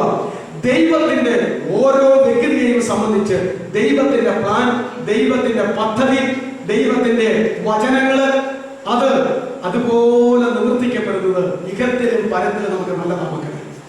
ഹിസ്കിയാവ് കരഞ്ഞു വിളിച്ച് ആയുസ് നീട്ടിയെടുക്കുക. ഹിസ്കിയാവേ, നീ മരിച്ചു പോയെങ്കിൽ നിന്റെ കാര്യം ഓക്കെ ആയിരുന്നു. ഈ മുടിഞ്ഞ മകൻ ഇസ്രായേൽ ഇങ്ങനെ രാജാവായിട്ട് വായിക്കേണ്ടി വരുമായിരുന്നില്ലല്ലോ. ശരിയല്ലേ? ഞാനിപ്പോ പറഞ്ഞവരെല്ലാം ചരിത്രം ഇങ്ങനെയാണ്. എന്നാൽ നമ്മുടെ വിചാരം മറ്റൊന്നാണ്. ചിലരുടെ ജീവിക്കട്ടെ, ചിലരുടെ ആയുസ് കിട്ടട്ടെ, ചിലരുടെ വരുമാനം ഉണ്ടാകട്ടെ, ചിലരുടെ ആ കാര്യം ഉണ്ടാകട്ടെ, തെറ്റുകുറ്റൊന്നും അല്ലല്ലോ എന്ന്. ഒരു കാര്യം വളരെ വ്യക്തമാണ് എന്റെ സഹോദരങ്ങളെ, സർവശക്തനായ ദൈവത്തിന്റെ പ്ലാൻ, പദ്ധതി, എന്നെ കുറിച്ചും നിന്നെ കുറിച്ചും ഓരോരുത്തരെ കുറിച്ചും അവൻ വച്ചിരിക്കുന്നത് അത് നന്മയാകട്ടെ തിന്മയാകട്ടെ നമ്മുടെ കാഴ്ചപ്പാടിൽ ഏറ്റുവാങ്ങുന്നത് ദൈവം. അവൻ വെച്ചിരിക്കുന്ന പ്ലാൻ പദ്ധതി നിവർത്തിക്കുമ്പോൾ അത് ആരും ഉത്തരവാദിയാകുക അവന് തന്നെയാണ്. ഒരിക്കൽ ദാവീദ് തെറ്റ് ചെയ്തിട്ട് ചോദിച്ചു, 3 ശിക്ഷ സാത്താന്റെ കയ്യിൽ വീഴണോ, ശത്രുക്കളുടെ കയ്യിൽ വീഴണോ, ദൈവത്തിന്റെ കയ്യിൽ വീഴണോ എന്ന് ചോദിച്ചു. ഏത് ശിക്ഷ എടുത്തുള്ളൂ? ഏതെങ്കിലും ഒന്ന് അനുഭവിച്ചു കിട്ടുള്ളൂ. സാത്താന്റെ കയ്യിലേക്കാൻ പോകില്ല, എന്റെ ശത്രുക്കളുടെ കയ്യിലേക്ക് പോകില്ല. വീഴണമെങ്കിൽ ഞാൻ ആരുടെ കയ്യിൽ കിടന്ന് മരിക്കട്ടെ? ദൈവത്തിന്റെ കയ്യിൽ. അതല്ലേ മക്കളെ നല്ലത് അല്ലേ? അതെ. അപ്പോ ഞാൻ പറഞ്ഞത് ദൈവത്തിന്റെ പ്ലാനും പദ്ധതിയും നാം ഉൾക്കൊള്ളേണ്ടതായിരിക്കുന്ന ആ മർമ്മങ്ങളെ ഞാൻ ഈ ഉദാഹരണങ്ങൾ കൂടി ഞാൻ വെളിപ്പെടുത്തിയതാണ്. ഹിസ്കിയാവിന്റെ കാര്യത്തിൽ അങ്ങനെ ഒരു കാര്യം സംഭവിച്ചു എന്ന തീരാത്ത ശാപം, തോരാത്ത ദുഃഖം, കണ്ണുനീര്, തലമുറകളുടെ മേലുള്ള ശാപം അല്പമായ കാര്യങ്ങൾ നമ്മളിവിടെ മല്ലുകെട്ടി നേടിയെടുത്താലും അത് നമുക്ക് ഇങ്ങനെ വരുന്ന ഒരു ചരിത്രമാണ്. പഴയ നിയമത്തിലും പുതിയ നിയമത്തിലും കാണുകയുള്ളത് വചനത്തിലെ ഒരു മർമ്മമാണ് എന്ന് ഓർത്തേച്ചാൽ മതി. ദൈവമേ, എനിക്ക് കണ്ടാലും കേട്ടാലും അനുഭവിച്ചാലും നന്മയാകട്ടെ തിന്മയാകട്ടെ ഭാരമാകട്ടെ എന്തുമാകട്ടെ നിന്റെ പ്രാനം പദ്ധതിയുമാകുന്നുവെങ്കിൽ ഇതാ ഞാൻ അതിന് കീഴ്പ്പെടുന്നു എന്ന് പറഞ്ഞാൽ ബാക്കി കാര്യം ദൈവം നോക്കുന്നു. അതാ ഏറ്റവും നല്ലത്. അതുകൊണ്ട് ഞാൻ പറഞ്ഞത് നിന്റെ ഗൃഹകാര്യം ക്രമത്തിലാക്കി കൊടുക്കുക, നീ മരിച്ചു പോകുമെന്ന് പറഞ്ഞു. ഞാൻ പ്രകാരം പറഞ്ഞത് അവസാനിപ്പിക്കട്ടെ. ആകയാൽ മരിക്കുന്നതിന് മുമ്പ്, മരണം എപ്പോഴാകുന്നു എന്നറിയില്ലാത്തതിനാൽ മരിക്കുന്നതിന് മുമ്പ് നമ്മുടെ എല്ലാ കാര്യങ്ങളും, ഗൃഹകാര്യങ്ങൾ, ഹിസ്കിയ രാജാവിന് 2 ഗൃഹമുണ്ട്. ഒന്ന് സ്വന്തം വീടും മറ്റൊന്നും രാജ്യമാകുന്ന വീടും. 2 കാര്യങ്ങൾ ക്രമീകരിക്കാറുണ്ട്. ഹിസ്കിയാവ് അത് ക്രമീകരിച്ചല്ലോ. അതുകൊണ്ട് നമ്മളും ഈ വിഷയം പഠിക്കുന്ന ഈ നാളുകളിൽ മരണം എപ്പോഴാണ് എന്നെയും നിന്നെയും പിടികൂടുന്നത് എന്നറിയാൻ വയ്യാത്തത് കൊണ്ട് നമ്മുടെ രഹസ്യകാര്യങ്ങളും പരസ്യകാര്യങ്ങളും ക്രമത്തിലാക്കുവാൻ ഈ വചനത്തിലൂടെ ദൈവം ഒരു ആലോചന വ്യക്തിപരമായി നമുക്ക് തരുന്നു എന്ന് പറയാനാണ് ഞാൻ ഈ കാര്യങ്ങളെല്ലാം നിങ്ങളോട് പറഞ്ഞത്. എൻ്റെ ഗൃഹകാര്യം ശരിപ്പെടുത്തി കൊടുക്കാം. നമ്മുടെ വീട്ടുകാര്യങ്ങൾ, ഇഹത്തിലെയും പരത്തിലെയും വീട്ടുകാര്യങ്ങൾ. ഈ ഗോത്രപിതാക്കന്മാരുടെ പിതാവായി യാക്കോബ് തന്നെ പറഞ്ഞു. ലാബാനോട് അവസാനം പറഞ്ഞതാ, ഞാൻ വരുന്നതിന് മുമ്പ് നിനക്കൊന്നും ഉണ്ടായിരുന്നില്ല. ഞാൻ വന്നേടം മുതൽ, എൻ്റെ കാലം വെച്ചേടം മുതൽ ഈ കുടുംബത്തിൽ അനുഗ്രഹം തന്നെയാണ്. നിങ്ങൾ അനുഗ്രഹിക്കപ്പെട്ടു, മക്കൾ അനുഗ്രഹിക്കപ്പെട്ടു, ആടുമാടുകൾ അനുഗ്രഹിക്കപ്പെട്ടു, നിലപുരികൾ അനുഗ്രഹിക്കപ്പെട്ടു. അതുകൊണ്ട് ഇനി എനിക്ക് താമസിക്കാൻ പറ്റത്തില്ല. ഇനി ഞാൻ എൻ്റെ സ്വന്തം ഭവനത്തിന് വേണ്ടി എപ്പോൾ കരുതും അമ്മാച്ച എന്ന് ചോദിച്ചുകൊണ്ട് എനിക്കൊരു വീട് വേണ്ടേ, എനിക്കൊരു സ്വന്തം ഭവനം വേണ്ടേ? 2 ഭാര്യമാരും മക്കളും ദാസിമാരും മക്കളും ഒക്കെ ആയല്ലോ. നീണ്ട 20 കൊല്ലമായി ഞാൻ അവിടെ നിന്ന് പോന്നിട്ട് എനിക്ക് എൻ്റെ സ്വന്തം വീടിന് വേണ്ടി 20 കൊല്ലം നിനക്ക് വേണ്ടി, നിന്റെ വീടിന് വേണ്ടി ഞാൻ കരുതി. എനിക്ക് കരുതണമെന്ന് പറഞ്ഞുകൊണ്ട് അവൻ പോയി. അവൻ പറയുകയാണ്, തന്റെ സ്വന്തം ഭവനത്തിന് വേണ്ടിയുള്ള അധിവാഞ്ചയാൽ അവിടെ വിട്ടു പോയി അല്ലേ, അവിടെ വിട്ടു പോയി എന്ന് പറയുന്ന പോലെ പ്രിയമുള്ളവരെ, സ്വന്തം വീടിന്റെ കാര്യം ക്രമത്തിലാക്കിക്കൊണ്ട് നമുക്ക് കടന്നു പോകണ്ടേ. ഞാൻ പറഞ്ഞു വരുന്നത്, നമുക്ക് ഭൂമിയിൽ 2 ഭൗമ ഭവനങ്ങളുണ്ട്. 2 കൊരിന്ത്യർ 4-ാം അധ്യായത്തിലല്ലേ പറയുന്നത്, ഉദാരമായ നിങ്ങളുടെ ഭൗമ ഭവനം അഴിഞ്ഞു പോയാൽ ദൈവത്തിന്റെ കൈപ്പണിയായ അല്ലേ, ഉദാരമായ നിങ്ങളുടെ ഭൗമ ഭവനം അഴിഞ്ഞു പോയാൽ ദൈവം കൈപ്പണിയല്ലാതെ നിത്യ ഭവനമായ ദൈവത്തിന്റെ ദാനമായ ഒരു കെട്ടിടം സ്വർഗത്തിൽ ഉണ്ട് എന്ന് ഞങ്ങൾ അറിയുന്നു. അതുകൊണ്ട് ആ വാക്യത്തിന്റെ അടിസ്ഥാനത്തിൽ ഭൗമ ഭവനങ്ങളുണ്ട്, സ്വർഗീയ ഭവനങ്ങളുണ്ട്. ഒരു മനുഷ്യനുള്ള ഭൗമ ഭവനം എന്ന് പറയുന്നത് ഒന്ന് നമ്മുടെ ഈ മൺകൂടാരമാണ്. ആത്മാവ് വസിക്കുന്ന, ജീവൻ വസിക്കുന്ന ഈ മൺകൂടാരമാണ്. മറ്റൊരു ഭൗമ ഭവനം നമ്മൾ ഇവിടെ താമസിക്കുന്ന ഈ കല്ലുകൊണ്ട് മണ്ണുകൊണ്ട് പണിത ഭൗമ ഭവനമാണ്. ഇത് 2 നമ്മൾ വിട്ടേ പറ്റുകയില്ല ഇല്ലേ. ആത്മാവ് ഈ മൺകൂടാരത്തിൽ നിന്ന് വിട്ടാൽ ഈ വ്യക്തിത്വവും ഈ കൂടാരത്തിൽ നിന്ന് വിടും, ശരിയല്ലേ? അതുകൊണ്ട് ഇത് 2ഉം നമ്മൾ വിട്ടുപോകണം. എന്നാൽ നമ്മുടെ നിത്യമായ ഭവനം നമുക്ക് സ്വർഗത്തിലാണ്. സ്വർഗീയമായ കൂടാരമാണ് നമുക്ക് വേണ്ടത് അല്ലേ. ഈ വ്യക്തിത്വം വളരെ തേജസ്സോടുകൂടെ, ഈ ഭൂമിയിൽ ഉണ്ടായിരുന്ന തേജസ്സിനേക്കാൾ അനേകം മടങ്ങ് തേജസ്സോടുകൂടെ ഈ കൂടാരം എവിടെ ഉണ്ടാകും? സ്വർഗത്തിൽ ഉണ്ടാകും. അപ്പോൾ അവിടെ മറ്റൊരു കൂടാരമുണ്ട്. ഞാൻ നിങ്ങൾക്ക് വേണ്ടി സ്ഥലമൊരുക്കാൻ പോകുന്നു. ഞാൻ പോയി സ്ഥലമൊരുക്കിയാൽ ഞാൻ ഇരിക്കുന്നിടത്ത് നിങ്ങൾ ഇരിക്കണം, ഞാൻ പിന്നെ നിങ്ങളെ എടുക്കൽ ചേർത്തുകൊള്ളും എന്ന് പറയുന്ന ആ സ്വർഗീയ വാസസ്ഥലമാകുന്ന ആ കൂടാരം, പുത്തനാശയമാകുന്ന സ്വർഗീയ സൗന്ദര്യം, പുതുവാന ഭൂമിയിൽ നീതി നിറഞ്ഞ ജീവിതത്തോട് ബന്ധപ്പെട്ടിട്ട് ഈ വക പ്രതിഫലങ്ങളെല്ലാം ദൈവം നമുക്ക് വേണ്ടി ഒരുക്കുന്നുണ്ട്. അതുകൊണ്ട് ഓർക്കുക, നമ്മുടെ ഈ മൺകൂടാരം നമ്മൾ വിട്ടുപോകും, നാം താമസിക്കുന്ന മൺകൂടാരം വിട്ടുപോകും. എന്നാൽ സ്വർഗത്തിൽ വ്യക്തിത്വത്തോടു കൂടിയ തേജസ്സോടു കൂടിയ ഒരു മൺകൂടാരം നമുക്ക് നമ്മുടെ വ്യക്തിത്വം ഉണ്ടാകും. നമുക്ക് പാർക്കുവാൻ കർത്താവ് ഒരുക്കുന്ന ഒരു സ്ഥലമുണ്ട്, ഒരു സ്ഥലമുണ്ട്. കർത്താവ് എന്തെല്ലാം ഒരുക്കുന്നു ഞാൻ ഇപ്രകാരം പറയാറുണ്ട്. അവൻ അവിടെ സ്ഥലം ഒരുക്കുന്നു, സ്ഥലത്തിനകത്ത് രാജ്യം ഒരുക്കുന്നു, രാജ്യത്തിനകത്ത് നഗരം ഒരുക്കുന്നു, നഗരത്തിനകത്ത് വീട് ഒരുക്കുന്നു, വീടിനകത്ത് വിരുന്നൊരുക്കുന്നു. ഇത്രയും അവൻ ഒരുക്കിക്കൊണ്ടിരിക്കുകയാണ്. ഇവിടെ അതിനുള്ള യോഗ്യത എന്നതാ, ഒരുക്കിയിരിക്കുന്ന രക്ഷയെ ഏറ്റുവാങ്ങുക. ആ ശീമോനോട് പറഞ്ഞല്ലോ, എന്താ പറഞ്ഞത്? ശീമോൻ വിളിച്ചു പറഞ്ഞല്ലോ, ഇസ്രായേലിന്റെ മഹത്വമായി, ജാതികളുടെ വെളിച്ചമായി, സകല ജാതികളുടെ മുമ്പിൽ നീ ഒരുക്കിയിരിക്കുന്ന നിന്റെ രക്ഷയെ, അതായത് യേശു കുഞ്ഞിനെ ഇപ്പോൾ എന്റെ കണ്ണ് കണ്ടല്ലോ. യേശു കുഞ്ഞിനെ ഇങ്ങനെ കൈകളിലെടുത്ത് പിടിച്ചുകൊണ്ടാ പറയുന്നത്. അത് അതെ, ഇത് ഇസ്രായേലിന്റെ മഹത്വമാണ്, ഇത് ജാതികൾക്ക് വെളിച്ചമാണ്. അതെ, അങ്ങനെ സകല ജാതികളുടെ മുമ്പിൽ നീ ഒരുക്കിയിരിക്കുന്ന നിന്റെ രക്ഷയാ ഈ യേശു കുഞ്ഞാകുന്ന പൈതല്. ഇതിനെ എന്റെ കണ്ണുകൊണ്ട് കാണുവാൻ ഇടയായല്ലോ. ഇപ്പോൾ നാഥ, സമാധാനത്തോടെ നീ എന്നെ ലോകത്ത് നിന്ന് പറഞ്ഞയക്കണമെന്ന് പറയുകയും അവൻ സമാധാനത്തോടെ കടന്നു പോവുകയും ചെയ്തു. അതുകൊണ്ട് പ്രിയമുള്ളവരെ, അവന്റെ സമാധാനം തന്നേച്ചു പോയിരിക്കുന്നത് യേശുവിനെ രക്ഷിതാവും കർത്താവും ദൈവമായി സ്വീകരിച്ച് അവന് വേണ്ടി ജീവിതം സമർപ്പിക്കുകയാണ് ഈ സമാധാനം പ്രാപിക്കാനായിട്ടുള്ള ഏക മാർഗം. വൃദ്ധനായ ശീമോൻ അപ്രകാരം സമാധാനത്തോടെ കടന്നുപോയി എന്ന് നമ്മൾ അറിയേണ്ടതാണ്.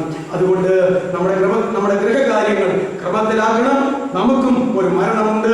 ഹിസ്കിയാവിനോട് പറഞ്ഞു അവന്റെ ഗൃഹകാര്യം ക്രമത്തിലാക്കുവാൻ. അവൻ കരങ്ങൾ വിളിച്ച് ആയുസ് നീട്ടിയെടുത്തെങ്കിലും അവനവന്റെ ഗൃഹകാര്യവും രാജ്യകാര്യവും ശരിപ്പെടുത്തിയിട്ടാവട്ടോ ആയുസ് കൊടുത്തത്. അവൻ കരഞ്ഞു വിളിച്ച് ആയുസ് കൊടുത്തത്. ദാവീദ് കണ്ണുനീര് കൊണ്ട് കട്ടിൽ നനച്ചു എന്നും പിതാക്കന്മാര് പാടാറുണ്ടായിരുന്നു.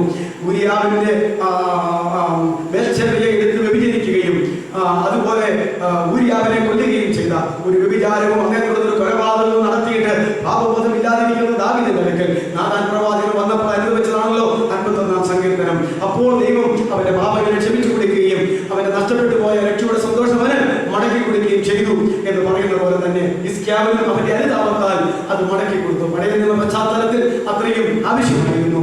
എന്നാൽ ഹിസ്കിയാവിന്റെ ആ ജീവിതത്തിൽ പിന്നീട് നമ്മൾ ചരിത്രം വായിക്കുമ്പോൾ ഇതെല്ലാം സംഭവിച്ചു എന്ന് നമ്മൾ കാണുന്നുണ്ട്. ദാവീദിന്റെ ജീവിതത്തിലും ഈ തെറ്റുകൊണ്ട് നിത്യരക്ഷ അവന് മടക്കി കിട്ടിയെങ്കിലും അവന്റെ കുടുംബത്തിൽ ഇതിന്റെ താൽക്കാലിക ശിക്ഷകൾ പിന്നീട് ഉണ്ടായിക്കൊണ്ടിരുന്നു. നിങ്ങൾക്കറിയാമോ, ദാവീദിന്റെ ഒരാൺമകൻ ദാവീദിന്റെ ഒരു പെണ്ണ് പട്ടാപ്പകല് വിഭജിച്ചു. എന്താ കാരണം? അപ്പന്റെ ഇതിന്റെ ഒരു ചെറിയ റിയാക്ഷനാണ്. അതുപോലെ തന്നെ ദാവീദിന്റെ ഒരു മകൻ മറ്റൊരു മകനെ രാജസ്ഥാനത്ത് വരുന്ന വിഷയത്തോടുള്ളതായിരിക്കുന്ന ബന്ധത്തിൽ കൊന്നു. ദാവീദ് വ്യഭിചാരം നടത്തി, ദാവീദ് കൊലപാതകം നടത്തി. ദാവീദിന്റെ കുടുംബത്തിന്റെ ചരിത്രം നിങ്ങൾ പരിശോധിച്ച് നോക്കൂ. സമാധാനമില്ലാതെ ആ കുടുംബ ചരിത്രം മുമ്പോട്ട് പോകുന്നു. അപ്പൊ നിങ്ങൾ ചോദിക്കും, ദാവീദ് അനുഭവിച്ചത് പാപം ചെയ്ത് സ്വർഗം വിട്ട് നരകത്തിൽ പോകാൻ യോഗ്യതയിലേക്ക് വന്ന ദാവീദിനെ പരിശുദ്ധാത്മാക്കളുടെ നാഥാൻ പ്രവാചകൻ അനുതാപത്തിലേക്ക് കൊണ്ടുവന്ന് നിത്യരക്ഷ നഷ്ടപ്പെടാതെ നോക്കിയെങ്കിലും പാപത്തിന്റെ താൽക്കാലിക ശിക്ഷ അവന്റെ കുടുംബത്തെ വിട്ടുപോയിട്ടില്ല. ദൈവമക്കളോട് ഞാൻ ഒരു കാര്യം പറയട്ടെ, നാം എത്രമാത്രം പരീക്ഷിക്കപ്പെട്ടാലും ചില പാപത്തിന്റെ താൽക്കാലിക ശിക്ഷയിൽ നിന്ന് ആക്കുവാൻ ദൈവത്തിന് കഴിയുകയില്ല. ദൈവം അത് ചെയ്യാറുമില്ല. അതുകൊണ്ട് അങ്ങനെ ഒരു കാര്യം നമ്മൾ ഓർത്തോണം കേട്ടോ. നിത്യനരകത്തിലേക്ക് പോകുവാൻ വിധിക്കപ്പെട്ടിരിക്കുന്ന നമ്മൾ അനുദപിച്ച ഏറ്റു പറഞ്ഞ ദൈവം ക്ഷമിച്ചാൽ, രക്തത്താൽ കഴുകി ശുദ്ധീകരിച്ചാൽ നരകശിക്ഷാവിധി മാറ്റപ്പെട്ട് സ്വർഗത്തിൽ പോകാൻ പറ്റും. എന്നാൽ ഈ ലോക ജീവിതത്തിൽ അതിൻ്റെതായ ചെറിയ എന്താ പറയുന്നത്, ചെറിയ ദോഷങ്ങൾ, ഇത് പാപം ഭയങ്കരമായ കറകൾ നമ്മുടെ ശരീരത്തിൽ വന്നിട്ട് ഇത് കളഞ്ഞാലും നല്ല പവറുള്ള കണ്ണാടി വെച്ച് നോക്കിയാൽ ഒരു ചെറിയ പാട്. അപ്പൊ പാപത്തിന്റെ വടികൾ കിടക്കും. ഇപ്പൊ നിങ്ങൾക്ക് കാര്യം മനസ്സിലായില്ലേ? വടികൾ കിടക്കും. എന്തുകൊണ്ടാന്ന് വെച്ച് കഴിഞ്ഞാൽ അതങ്ങനെ ഇരിക്കും. ഞാൻ ചോദിക്കട്ടെ, ക്രൂശിലെ കള്ളൻ, വലതുഭാഗത്തെ കള്ളൻ എന്നെല്ലാ ക്രിസ്ത്യാനികളും പറയുന്നു. ആ കള്ളൻ അവിടെ വെച്ച് തന്നെ അനുഭവിച്ച് മാനസാന്തരപ്പെട്ട് പർദീസായിലേക്ക് മാറ്റം കിട്ടിയില്ലേ? കർത്താവേ, രാജ്യത്ത് പ്രാപിച്ച് മടങ്ങി വരുമ്പോൾ എന്നെയും കൂടി ഓർക്കണമേ. അപ്പൊ തന്നെ യേശു തമ്പുരാൻ പറഞ്ഞു, നീ ഇന്ന് എന്നോട് കൂടെ പർദീസായിൽ ഇരിക്കും. അപ്പോ അവന്റെ ആത്മരക്ഷ നേടി.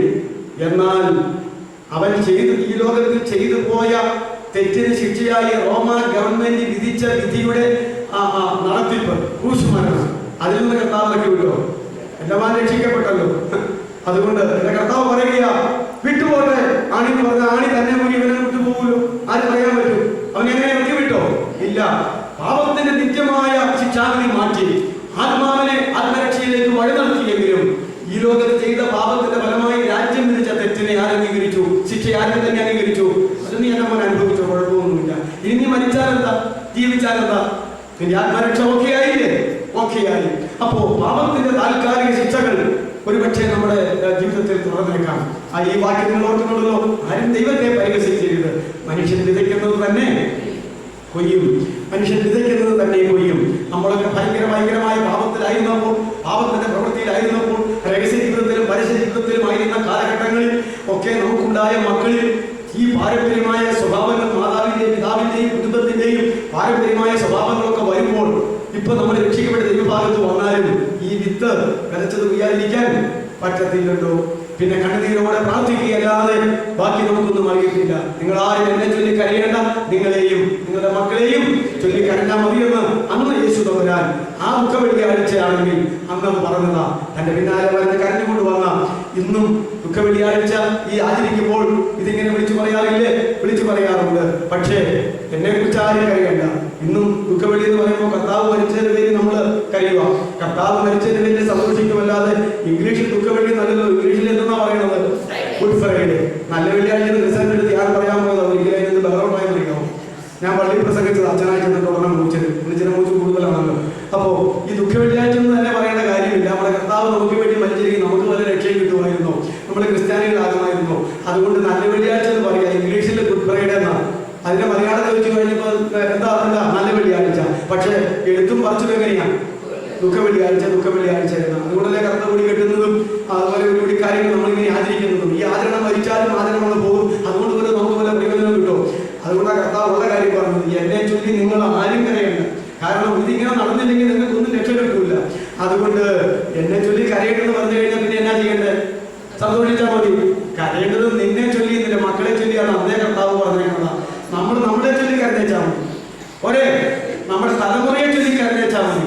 അത് കരച്ചിലും കൂടാതെ നമ്മുടെ തലമുറയെ ശരിയാക്കാൻ യാതൊരു സാധ്യതയില്ല. ഇതൊക്കെ ഒരു ബിബ്ലിക്കലായ ചില കാര്യങ്ങളാണ്. എന്തുകൊണ്ട് ഇങ്ങനെ സംഭവിക്കുന്നു, എന്തുകൊണ്ട് ഇങ്ങനെ വരുന്നു, ഇപ്പൊ ഞാൻ അങ്ങനെയാണല്ലോ ഇങ്ങനെയാണല്ലോ എന്നൊക്കെ ചോദിച്ച് നമ്മൾ നിരാശപ്പെടാറുണ്ട്. ഇതൊക്കെ ഇങ്ങനെ വരാൻ സകല സാധ്യതയുമുണ്ട് എന്നുള്ള പഴയ നിയമത്തിലെയും പുതിയ നിയമത്തിലെയും വചന സത്യത്തിൽ ഞാൻ ആ മർമ്മങ്ങൾ നിങ്ങൾക്ക് വെളിപ്പെടുത്തി തന്നു. സത്യം അകത്തിരുന്നാൽ കാര്യം പെട്ടെന്ന് പിടികിട്ടുമല്ലോ. അതുകൊണ്ട് എല്ലാം സന്തോഷത്തോടെ സഹിച്ചാൽ മതി. ദൈവം നീക്കുപോക്കുകൾ തരും. സഹിക്കാവുന്നതിനപ്പുറമായിട്ട് എന്തെങ്കിലും ദൈവമക്കളെ ദൈവം തരുമോ? തരത്തില്ല. ഏത് പരീക്ഷ വന്നാലും പരീക്ഷയിലൂടെ നീക്കുപോക്കുകളിലൂടെ തരുന്നവരല്ലേ ദൈവം. അല്പസമയം മാത്രം, നമ്മുടെ കഷ്ടത അല്പസമയം മാത്രം. അത് സന്തോഷത്തോടെ സഹിച്ചാൽ മതിയാകുന്നതാണ്. അതുകൊണ്ട് ആ ഒരു കാര്യം നമ്മൾ മനസ്സിലാക്കണം. അതുകൊണ്ടാണ് ഞാൻ ഈ ഒരു വാക്യം, നിന്റെ ഗൃഹകാര്യം ശരിയാക്കി കൊടുക്കുക, നീ പെട്ടെന്ന് മരിച്ചു പോകും. നമ്മൾ ഓരോരുത്തരും എപ്പോൾ മരിക്കുമെന്ന് ദൈവം വിളിച്ച് വ്യക്തിപരമായിട്ടൊരു അറിവ് തന്നിട്ടില്ലെങ്കിൽ എപ്പോൾ മരിക്കാനും സാധ്യതയുണ്ട്. അതുകൊണ്ട് നാം എന്ത് ചെയ്യേണ്ടത് ഇരിക്കണം? നമ്മുടെ ഗൃഹകാര്യങ്ങൾ ശരിയാക്കണം. ഈ ലോകത്തിലെ ഗൃഹകാര്യങ്ങളും ശരിയാക്കണം, പരലോകത്തിലെ ഗൃഹകാര്യങ്ങൾ ശരിയാക്കണം. ഒരു മദാമിയും വേലക്കാരിയെ കുറിച്ച് ഒരു കൺവെൻഷൻ പ്രസംഗത്തിലൂടെ ഇപ്രകാരം പറഞ്ഞു കേട്ടിട്ടുണ്ട്. മദാമ ഒരു പ്രതിഫലം കാണിക്കാനാണ് ദൈവദൂതൻ കൊണ്ടുപോയി. സ്വർഗത്തിൽ കൊണ്ടുപോയി കഴിഞ്ഞിട്ട് ദൈവമക്കൾക്ക് പ്രതിഫലം കൊടുക്കുന്ന ആ സ്ഥലങ്ങളെല്ലാം കാണിച്ചു. ചെന്ന് കണ്ടത് മനോഹരമായിട്ട് ബംഗ്ലാവ്. അപ്പൊ ചോദിച്ചു, ഇതാ ഈ വീട് ആരുടെ? അത് നിന്റെ വീട്ടിലെ വേലയ്ക്ക് നിൽക്കുന്നത് കൊച്ചില്ലേ? ഇതിന്റെ ആണെന്ന്. മദാമിക്ക് വലിയ സന്തോഷമായി. എന്റെ വേലക്കാരിയുടെ ബംഗ്ലാവ് ഇതേ സൈസ് ആണെങ്കിൽ യജമാനത്തിയായ എന്റേതോ തട്ടി അങ്ങ് കൊണ്ടുപോയി പിന്നെ വീടിൽ മോശപ്പെട്ടാണ് ഗണ്ടമില്ലാത്ത രീതിയിൽ കൊണ്ടുപോയി അതിന്റെ അങ്ങേയറ്റത്ത് ചെറ്റക്കുതിരെ കൊണ്ടുപോയപ്പോ ഇതെന്നാ ഇവിടെ വന്നേ? എന്റെ വീട് ഇതുവരെ കാണിച്ചിരുന്നു, നിന്റെ വീട് ആ കൂടി കാണിച്ചു. ഉടനെ അവൾ അവിടെ കണ്ട് ചാടുന്നു നോക്കുന്നു. എന്റെ വേലക്കാരിയുടെ വീട് വന്നപ്പോൾ കണ്ടില്ലേ? പോവാൻ കണ്ടു, ഇതാണോ എന്റെ വീട്? വേലക്കാരിക്ക് അങ്ങനത്തെ വീട്, എനിക്ക് ഇങ്ങനത്തെ വീട്. അപ്പൊ മാതാക്ക പറഞ്ഞെന്നാ പറയുന്നത്, ഇവിടെ ഞങ്ങള് ഈ വീട് പണിയൊക്കെ ഉണ്ടാക്കുന്നതല്ല ഞങ്ങളുടെ ജോലി. ഈ രക്ഷയിലേക്ക് വന്ന ക്രിസ്ത്യാനികൾ എന്ന് പറയുന്ന ഇവര് അവിടെ നിന്ന് ഭൂമിയിൽ നിന്ന് അയച്ചു തരുന്നതായ ഈ സാധനങ്ങൾ വെച്ചാൽ ഞങ്ങൾ ഇവിടെ വീട് ഉണ്ടാക്കി വെക്കുന്നത്. നീ ഈ കാലഘട്ടത്തിൽ ഇങ്ങോട്ട് അയച്ചു തന്നുകൊണ്ട് നിന്റെ വീട് അവിടെ ഉണ്ടാക്കി വെച്ചിട്ടുണ്ട്. അവൾ അയച്ചു തന്നതുകൊണ്ട് എന്നാ ഈ പറഞ്ഞതിന്റെ അർത്ഥം സിവിൽ കയറ്റിലേക്കണ കാര്യമാണോ? അല്ല. നിന്റെ ക്രിസ്ത്യൻ ലൈഫ്, രക്ഷിക്കപ്പെട്ട അന്ന് മുതൽ മരിക്കുന്നിടം വരെയുള്ള നിന്റെ ക്രിസ്തീയ ജീവിതം, ഇതിന്റെ മറ്റേ പ്രതിഫലം അവിടെ കാണുന്നത്. ഇവിടെ ജീവിച്ചതുപോലെയല്ലേ അവിടെ കാണുന്നു, അല്ലേ? അവനവൻ ശരീരത്തിൽ ഇരിക്കുമ്പോൾ ചെയ്തത് നല്ലതാകിലും തീയതാകിലും, തീയത സമം ചീത്ത, അതിന് തക്കവണ്ണം എന്ന് പറഞ്ഞാൽ നന്മയ്ക്ക് നന്മയും തിന്മയ്ക്ക് തീമയും പ്രാപിക്കാൻ തക്കവണ്ണം നമ്മളെല്ലാവരും കർത്താവായ യേശു ക്രിസ്തുവിനെ ന്യായാസനത്തിന് മുമ്പാകെ നിൽക്കേണ്ടത്. വസ്തുതം പറയാം, ഞാനും നിങ്ങൾ നിൽക്കേണ്ടി വരും, സകലരും നിൽക്കേണ്ടി വരും. അതുകൊണ്ട് ന്യായവിധി വ്യക്തിപരമായിട്ടാവട്ടോ. സഹായത്തിന് ഭാര്യയും കാണില്ല, ഭർത്താവും കാണില്ല, അപ്പനും കാണില്ല, അമ്മയും കാണില്ല, മക്കളും ആരും കാണില്ല, ഒരു പാസ്റ്ററും കാണില്ല, ഒരു പള്ളിയിലച്ചൻ കാണില്ല, ഒരു മദ്രാസനും കാണില്ല, ഒരു രാഷ്ട്രീയ പാർട്ടിക്കാരനും കാണില്ല, ഒരു ഇസക്കാരനും കാണില്ല. തന്നെ പോയി നിന്ന് ജീവിതത്തിന്റെ കണക്ക് കൊടുക്കുന്നത്. അതുകൊണ്ട് അതിപ്പോഴേ അങ്ങ് ഒരുമിക്കും, അതാണ് നല്ലത്. ഈ മറ്റേ ഏർപ്പാടൊക്കെ ഭൂമിയിലല്ലേ ഉള്ളൂ, അല്ലേ? അവസാനത്തെ ബന്ധമായിരിക്കുന്ന ഭാര്യാഭർത്തൃ ബന്ധം വരികയുള്ളൂ, മരണം വരികയുള്ളൂ. അതിനപ്പുറത്തേക്ക് തനിയാണ് പോകേണ്ടത്. പിന്നെ പോകാൻ ഒരുങ്ങിയിരിക്കുന്ന പോലെ കൂട്ടുകാരും ഉണ്ടാകും. ലാസറിന്റെ ആത്മാവിനെ ആരാ എതിരേറ്റു പോയെന്ന് നമ്മൾ ബൈബിളിൽ വായിച്ചത്? ദൂതന്മാര്. അപ്പോ വേറെ തരം ദൂതന്മാരുണ്ട്. ധർമാനെ ആരാ എതിരേറ്റു കൊണ്ടുപോയത്? ഇവിടുന്ന് ശവാടകൻ അന്നേരം മുതൽ പള്ളി കിടക്കുന്നവരെ എതിരേക്കാൻ നാട്ടുകാരും വീട്ടുകാരും സമുദായക്കാരും അവരും എല്ലാം ഉണ്ടായിരുന്നു. പിന്നെ എതിരേക്കാൻ രണ്ടു ഭാഗത്തും ആൾ വേറെ വരുന്നുണ്ട്. അത് വളരെ വ്യക്തമായ ധർമാനും ലാസറിന്റെ ചരിത്രത്തിൽ നമ്മൾ ചിന്തിച്ചില്ലേ? ദൂതന്മാർ അബ്രാഹാം വഴിയിലേക്ക് അങ്ങോട്ട് കൊണ്ടുപോയി. ഇപ്പറയും ദൂതന്മാരില്ലേ? എന്റെ മന്നെ സാധാരണ സൈന്യം എന്തോരുവാ ഇല്ലേ? 1/3 എണ്ണത്തെ മഹാസർപ്പം തന്റെ വാലുകൊണ്ട് വളച്ചു കൂട്ടി പിടിച്ച് താഴേക്ക് വലിച്ചെറിഞ്ഞതല്ലേ വെളിപ്പാട് പുരാണത്തിൽ പറയുന്നത്. എന്ന് പറഞ്ഞാൽ താൻ ചെയ്ത പാപത്തോട് തന്നോട് ബന്ധപ്പെടുത്തി 3 എണ്ണത്തിനെ പാപികളാക്കി മാറ്റി, അത്രയും എണ്ണത്തിനെ ശാശികളാക്കി മാറ്റിയതാ സാത്താൻ. അപ്പൊ അവിടെയും ഉണ്ട് ഇഷ്ടം പോലെ. അതുകൊണ്ട് കൂട്ടിന് ഇഷ്ടം പോലെ ആളുകൾ വന്നോളൂ, പേടിക്കേണ്ട. അതുകൊണ്ട് ഭാര്യമാര് ഭർത്താക്കന്മാരുടെ കൂടെ വന്നില്ലെങ്കിലും ഭർത്താക്കന്മാര് ഭാര്യമാരുടെ കൂടെ വന്നില്ലെങ്കിലും 2 ഭാഗത്തേക്ക് പോകാൻ ആരുണ്ട്? ഞാൻ ഇങ്ങനെയൊക്കെ പറയുന്നത് നിങ്ങൾക്ക് കിട്ടുമല്ലോ. ഇതൊക്കെ അതിന്റെ പരമസത്യമാണ്. അതുകൊണ്ട് നമ്മുടെ ഗൃഹകാര്യം നമ്മൾ ശരിയാക്കണം. രഹസ്യ ജീവിതവും പരസ്യ ജീവിതവും ശരിയാക്കണം. ഈ ലോകത്തിലെ വീടുകളുടെ കാര്യവും ശരിയാക്കണം, പരലോകത്തിലെ വീടുകളുടെ കാര്യവും ശരിയാക്കണം. അതുകൊണ്ട് ആ ഒരു വിഷയം വളരെ ഗൗരവമായി നമ്മൾ ചിന്തിക്കേണ്ടത് വളരെ ആവശ്യമാണ്. ഇവിടെ നിന്നുള്ളത് മാത്രമേ അങ്ങോട്ട് ഉള്ളൂ. രക്ഷിക്കപ്പെടുന്നത് വരെയുള്ള പാപത്തെ ദൈവം കണക്കെടുത്തില്ല. അറിയാനുള്ള കാലങ്ങളെ ദൈവം ലക്ഷ്യമാക്കുന്നത് ഇപ്പോൾ എല്ലാവരും മാനസാന്തരം പറയണമെന്ന് ദൈവം മനുഷ്യനോട് കൽപ്പിക്കുന്നു. രക്ഷിക്കപ്പെട്ട അന്ന് മുതൽ മരിക്കുന്നതിന് വരെയുള്ള കണക്കാണ് അവിടെ നോക്കുന്നത്. മറ്റെല്ലാം കർത്താവ് തട്ടിക്കും. അതുകൊണ്ട് അതിന് തക്കവണ്ണമാണ് പ്രതിഫലം കിട്ടുക. ഈ ഒരു വാക്യത്തെ അടിസ്ഥാനപ്പെടുത്തിക്കൊണ്ട് നിങ്ങളുടെ ജീവിതത്തോട് ബന്ധപ്പെടുത്തി ഇത്രത്തോളം കാര്യങ്ങൾ നമ്മൾ ചിന്തിച്ചില്ലെങ്കിൽ വചന പരിജ്ഞാനം കിട്ടുന്നത് ഒരു വശത്ത്, ബുദ്ധിയോട് സംസാരിക്കുന്നത് വേറൊരു വശത്ത്, ആത്മാവോട് സംസാരിക്കുന്നത് പറഞ്ഞിരിക്കുന്നത് ദാനിയേൽ ദൈവം വെളിപ്പെടുത്തി കൊടുത്ത കാര്യമാണ്. നിലത്തെ പൊടിയിൽ അമർന്ന് കിടക്കുന്നു. എങ്ങനെ മരിച്ചാലും ഈ പൊടിയിൽ അമരാതെ പറ്റുമോ? അത് ഏത് വിധത്തിൽ ശവസംസ്കാരം നടത്തിയാലും, കത്തിച്ച് ചാരമാക്കിയാലും, മണ്ണി കുഴിച്ചു വെച്ചാലും,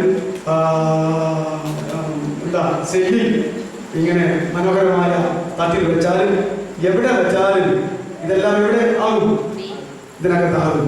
അതുകൊണ്ട് പറഞ്ഞിരിക്കുന്ന നിലത്തെ പൊടിയിൽ മടങ്ങി ചേർന്നിരിക്കുന്നവർ അതിൽ ചിലർ നിത്യജീവനായിട്ട് ഉയർത്തെഴുന്നേറ്റ് വരും, ചിലർ നിത്യലജ്ജയ്ക്കും പിന്നെ നിത്യ നിന്ദയ്ക്കുമായിട്ട് എഴുന്നേറ്റ് വരും എന്നാ പറഞ്ഞിരിക്കുന്നത്. നോക്കിയേ, ഈ വാക്യത്തിൽ എന്താ പറഞ്ഞിരിക്കുന്നത്? മരണവും മരണാനന്തര അനുഭവം ഒന്നിച്ച് പറഞ്ഞിരിക്കുക അല്ലേ? മരണം, ന്യായവിധി, പുനരുദ്ധാനം, പ്രതിഫലം, ഇത്രത്തോളം കാര്യങ്ങൾ അവിടെ ഒരുമിച്ചാണ് പറഞ്ഞിരിക്കുന്നത്. പഴയ നിയമത്തിൽ ഏറ്റവും ബുദ്ധിയുള്ള ഒരാളും ജ്ഞാനമുള്ള ഒരാളും വിവേകമുള്ള ഒരാളും ആണ് ആര്? ദാനിയേൽ. അതുപോലെ തന്നെ മറ്റൊരു ജ്ഞാനിയുണ്ട്, ശലോമോൻ അല്ലേ? ശലോമോൻ. എന്നാൽ ദൈവം കൂടുതൽ ശലോമോനേക്കാൾ വിലമതിക്കുന്ന ദൈവദാസൻ ആരാ? ദാനിയേലിന്റെ പ്രിയൻ. മറ്റതിനെ കുറിച്ച് പറഞ്ഞിരിക്കുന്നത് നിന്റെ അടുത്തോളം ജ്ഞാനമുള്ളവൻ ഇതിനു മുമ്പ് ഉണ്ടായിട്ടില്ല, ഇനി ഉണ്ടാവുമോ? ഇല്ല. അങ്ങനെ ഒരു കാര്യമാണ് ജ്ഞാനം. പക്ഷേ ഇവൻ എന്റെ പ്രിയൻ അല്ലേ? ബുദ്ധിയും വിവേകത്തിലും എല്ലാം ദാനിയേലാണ് ഏറ്റവും ഉന്നത സ്ഥാനത്ത് നിൽക്കുന്നത്. അതുകൊണ്ട് ദാനിയേലിന് എന്ത് പേര് കൊടുത്തു? നീ പ്രിയ പുരുഷൻ, നീ ദൈവത്തിന്റെ പ്രിയ പുരുഷൻ. അതുകൊണ്ട് നീ പ്രാർത്ഥിച്ചപ്പോൾ തന്നെ പ്രാർത്ഥനയോടെ ചെല്ലുക, അവിടെ ചെല്ലുക. അപ്പൊ തന്നെ ഗബ്രിയേലാകുന്ന എന്നെ വിളിച്ച മറുപടിയും ആയിട്ട് വെക്കണം. കാരണം നീ ദൈവത്തിന് ഏറ്റവും പ്രിയ പുരുഷനാണ്. അപ്പൊ ദൈവത്തിന് പ്രിയ പുരുഷന്മാരായിട്ടിരുന്നാൽ പ്രാർത്ഥിക്കുന്ന സെക്കൻഡിൽ മറുപടി അല്ലേ? പക്ഷേ ഞാനിങ്ങോട്ട് വനവഴി പാർസി രാജ്യത്തിന്റെ പ്രഭു 21 ദിവസം എന്നെ ഇവിടെ തടഞ്ഞു വെച്ചു. ഞാൻ പഠിച്ച പണി 18 കഴിച്ചിട്ട് കടന്നു വരാൻ പറ്റിയില്ല. അവസാനം പ്രധാന പ്രഭുവായിരിക്കുന്ന മീഖായേൽ വന്നു. പാർസി രാജ്യത്തിന്റെ പ്രഭുവുമായിട്ട് അവർ പോരാടി കൊണ്ട് മീഖായേൽ എന്നെ കൂടെ പറഞ്ഞു വിട്ടു.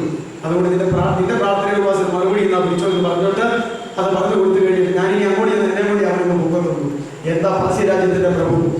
ഈ ലോകത്തിലെ ഓരോരോ രാജ്യങ്ങൾക്കും ഓരോരോ സ്റ്റേറ്റുകൾക്കും ഓരോരോ ജില്ലകൾക്കും ഓരോരോ പഞ്ചായത്തുകൾക്കും ഓരോരോ വില്ലേജിനും എന്ന് വേണ്ട എല്ലാ ഘടകങ്ങൾക്കും ഇവിടെ ഭരണ സംവിധാനം ഉള്ള പോലെ തന്നെ ഈ ദൃശ്യ ഭരണ സംവിധാനത്തിന്റെ അകത്ത് അദൃശ്യ ശക്തിയുടെ ഒരു ഭരണ സംവിധാനങ്ങളുണ്ട്.